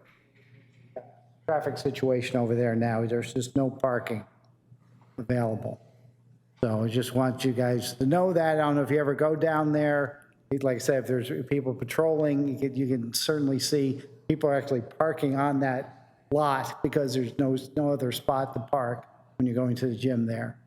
And there's no way that Popeyes can go in there and not have a real hassle parking and traffic. Thank you, Mr. Malacosa. Yeah. If you would, I invite you and Karen to speak with our chief. Okay. Thank you. Thank you. Kathleen Voss, to be followed by Sandy Beal, to be followed by Mike Richardson. Did you want to do that now? You can go out and speak to him now, if you wish. Hi, my name's Kathleen, and I have lived on Via Cabrillo in the forgotten part of Oceanside for 32 years. And I have seen 2 fatalities at that intersection, well 100 feet from that intersection. I have seen power poles mowed over. I have talked to everybody I can possibly think of in the city. Taylor with the traffic division, a very nice officer, Rick, I'm sorry, I can't remember his last name, that explained some of the issues. And it really gets down to this. I've been talking about this with the city of Oceanside for over 5 years. Nothing has happened except a machine that shows the speed you're going that everybody tends to ignore. We are near 3 schools. We are the thoroughfare between Lake Elementary, Madison, and Buena Vista, Rancho Buena Vista High School. It is highly traveled, and the city doesn't seem to have the resources or the desire to do any type of speed or traffic mitigation. I see other cities like Carlsbad putting in the medians that curve. I've seen bumps, I've seen the eyelashes don't work, but I've seen other cities do other things, and yet Oceanside is doing nothing, and we continue to have accidents and fatalities there. So I would really like to know, when I talked to the officer, Rick, he said some type of a survey. They couldn't even put a patrol officer there because they couldn't ticket until a survey was done. And I guess that takes some kind of money. And also, Taylor had told me that if somebody came out and did a study and found that most people were going 45 or 50, that the speed limit would actually get raised instead of enforcing people to go 35, which is the posted speed limit. Now, with the amount of electric vehicles that are coming out, I used to be able to hear a car because it's a curve and a bit of a blind curve coming down the hill. I could roll my window down. You can tell how old I am, so I'm saying roll my window down, and I could hear a car. Now you can't do that if it's an electric vehicle, and we are in definite hazard area. So I would, again, like to know, I realize we don't have enough police resources, if that needs to happen, but give us to Vista. They have patrols. We're in this forgotten spot. So I would like something to be done after 5 years. Thank you. Thank you. We do have, we reinstated a traffic calming. I don't know where we're at on that. Perhaps Mr. Gossman can meet with her in the back.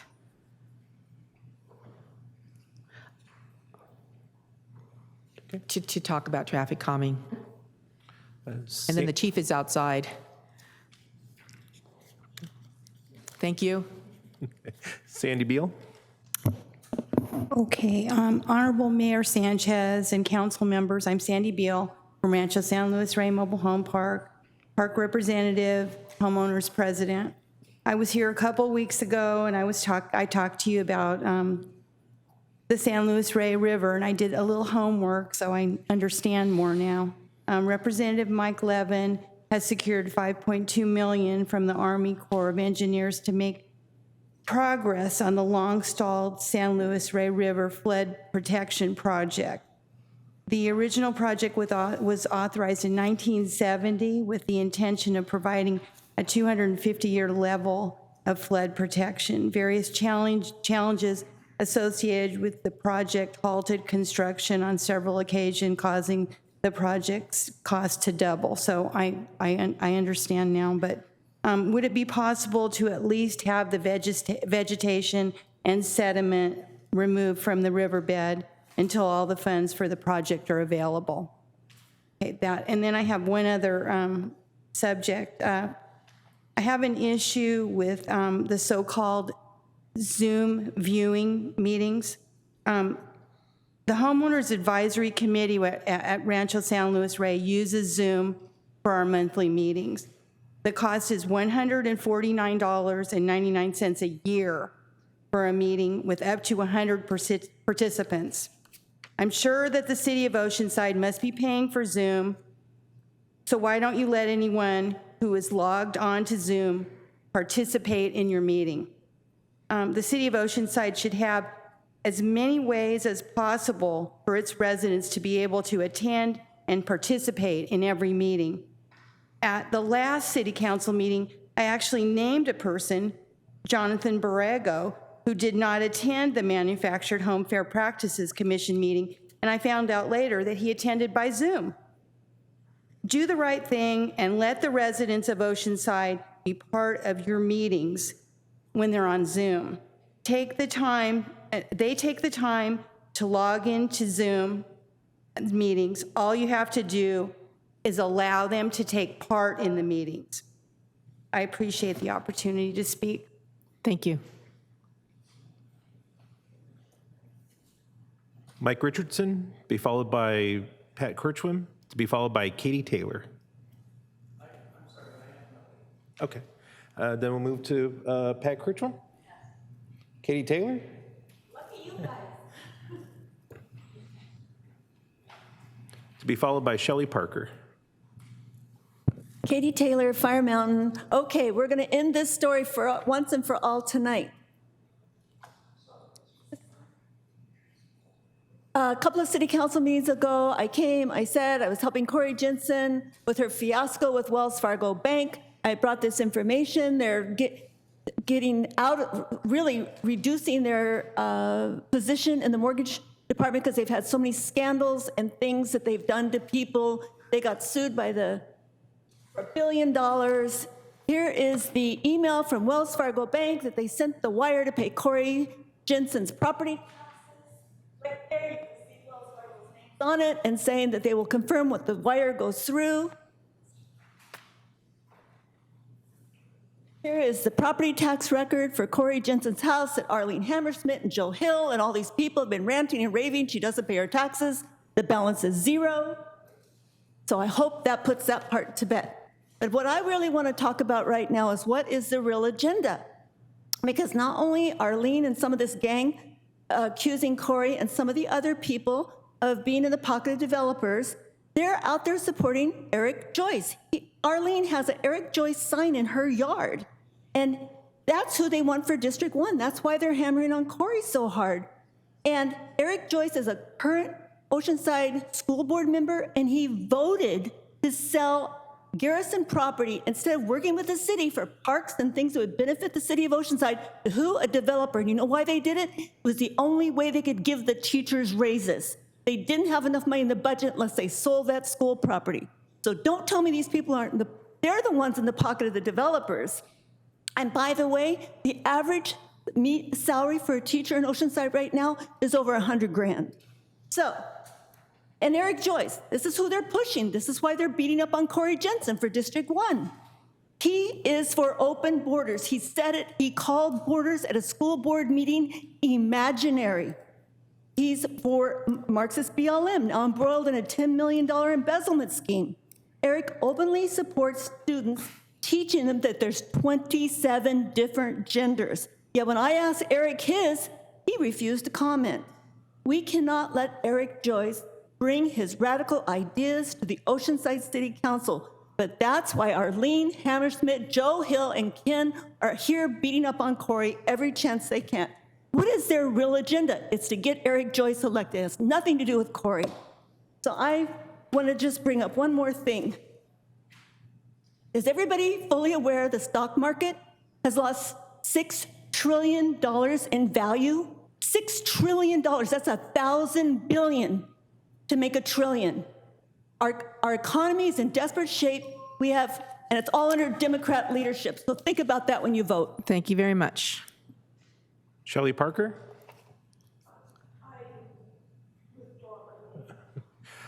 Council, we had two Yes, speakers that. go ahead. Yeah. Are you talking to me? Yeah. Okay. We do have two speakers Yeah. That wanted to speak tonight. Yes. Okay. Todd Quinn? They've been sitting here all day, all night long. And just for, while Mr. Quinn's up, just for the public watching at home and want to come to the council meetings, if this is their first time, when we called the public to speak is when we shut off. Generally shut off, yes. Generally shut off. Unless but we it's up do- to the mayor, yes. Yeah, it's Okay. up to the presiding officer. So, Mr. Quinn? Great. Hello. I really appreciate this opportunity to have a chance to speak with you all. Sorry for the wait. No, this is wonderful. I reside at 413 South Myers. My family owns a small apartment building. We've learned that the North County Transit parking lot will be soon redeveloped. That's going to be a rather large developer named Toll Brothers. This information was shared with the community recently, and it was a lot presented to us. And I'm excited for it because I know a lot of landlords are seeing the value of their property go up, and it's something that they've been waiting for quite a while. I'm concerned about the bicycle safetyness. I will always be advocating for bicycle safetyness in this city. For one, I am a cyclist, but as an apartment owner, I feel it's needed to advocate for the people that live in my community, how much they want to ride a bike. They want to work in the downtown area. They want to commute on a bike. With North County Transit coming in, we really want to encourage the most advanced bicycle awareness when it comes to the coastal trail and the inner rail trail. These are critical rail trail systems that will connect us all. I'm learning, and I'm going to be learning more about the North County Transit regional vision. It's such a large vision, and we should really be aligned with it. Oceanside has an opportunity to have people work or live in Oceanside and work in San Diego. This is a wonderful opportunity for us to really put more investment into it with the infrastructure.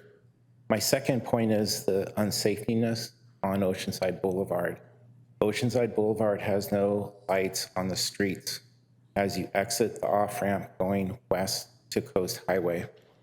This area needs to be improved upon. We've already had a tragic accident there, and upon this new developer coming in, I really believe this is going to be the traffic leading to that area.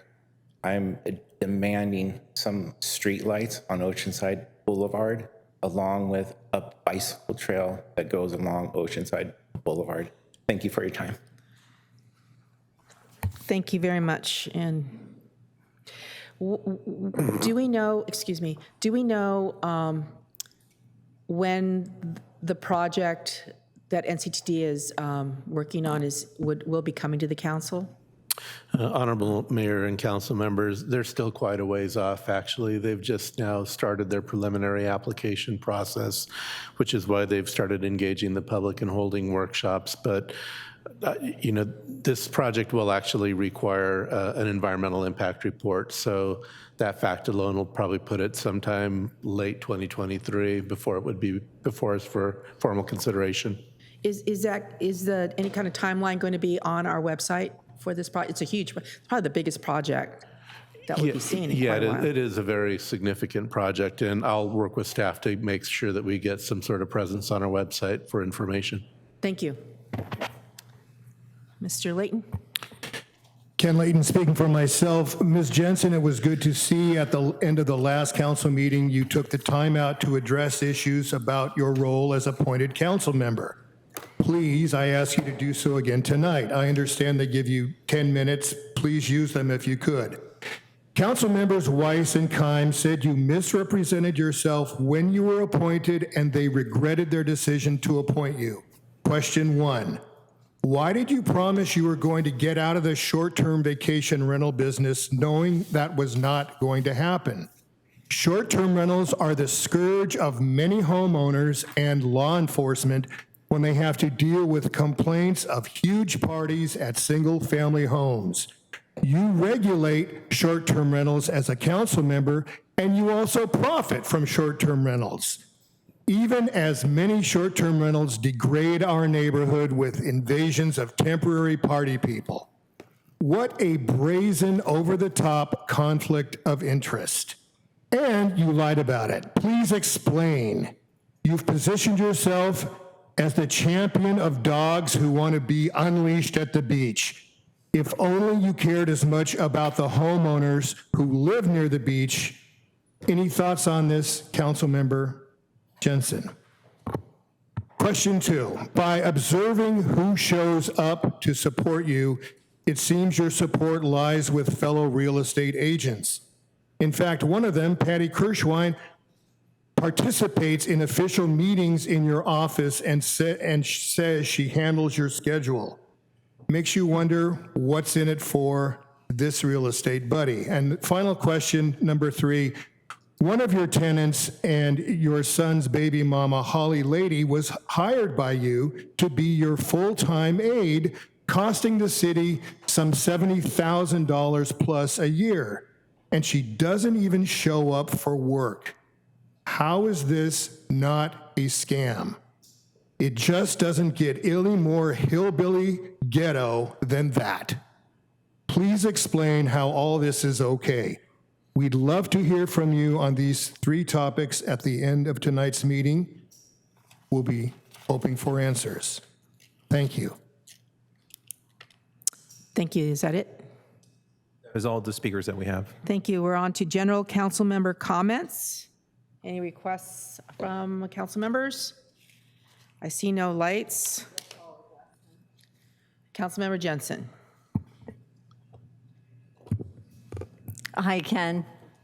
About the vacation rental business, yes, I do rent part of my home. I've never had a problem or a complaint with my neighbors because Oceanside has a good neighbor policy. And as long as people follow the good neighbor policy, you won't have problem rentals.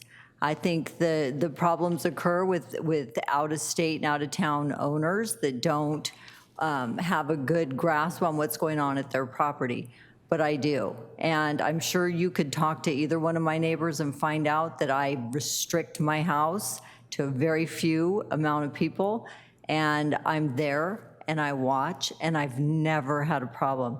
So I thought, why should I be bullied out of my business because a few people took issue with my vacation rental owner status? So I decided not to be bullied and continue my business as I always have in a proper manner.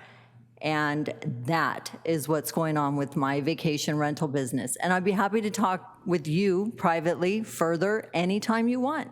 Okay? Is that okay? Okay, thank you. Okay, I don't see any other lights. I'm sorry, did you speak? Okay. Okay, so exciting Saturday. We have Taste of Oceanside this Saturday, so it's sold out, so I'll see you there.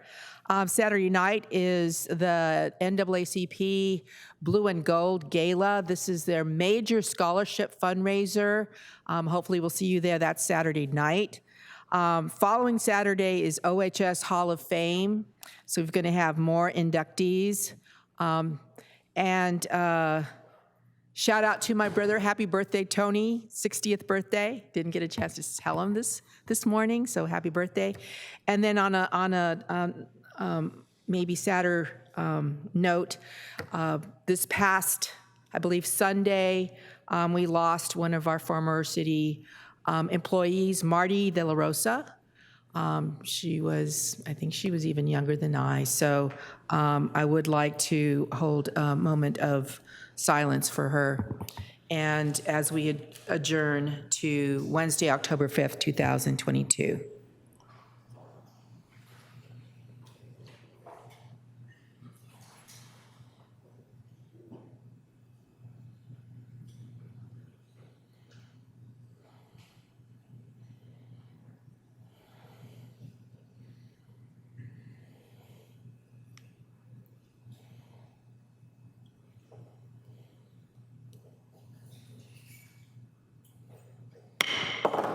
Thank you. See you next Wednesday for our next council meeting.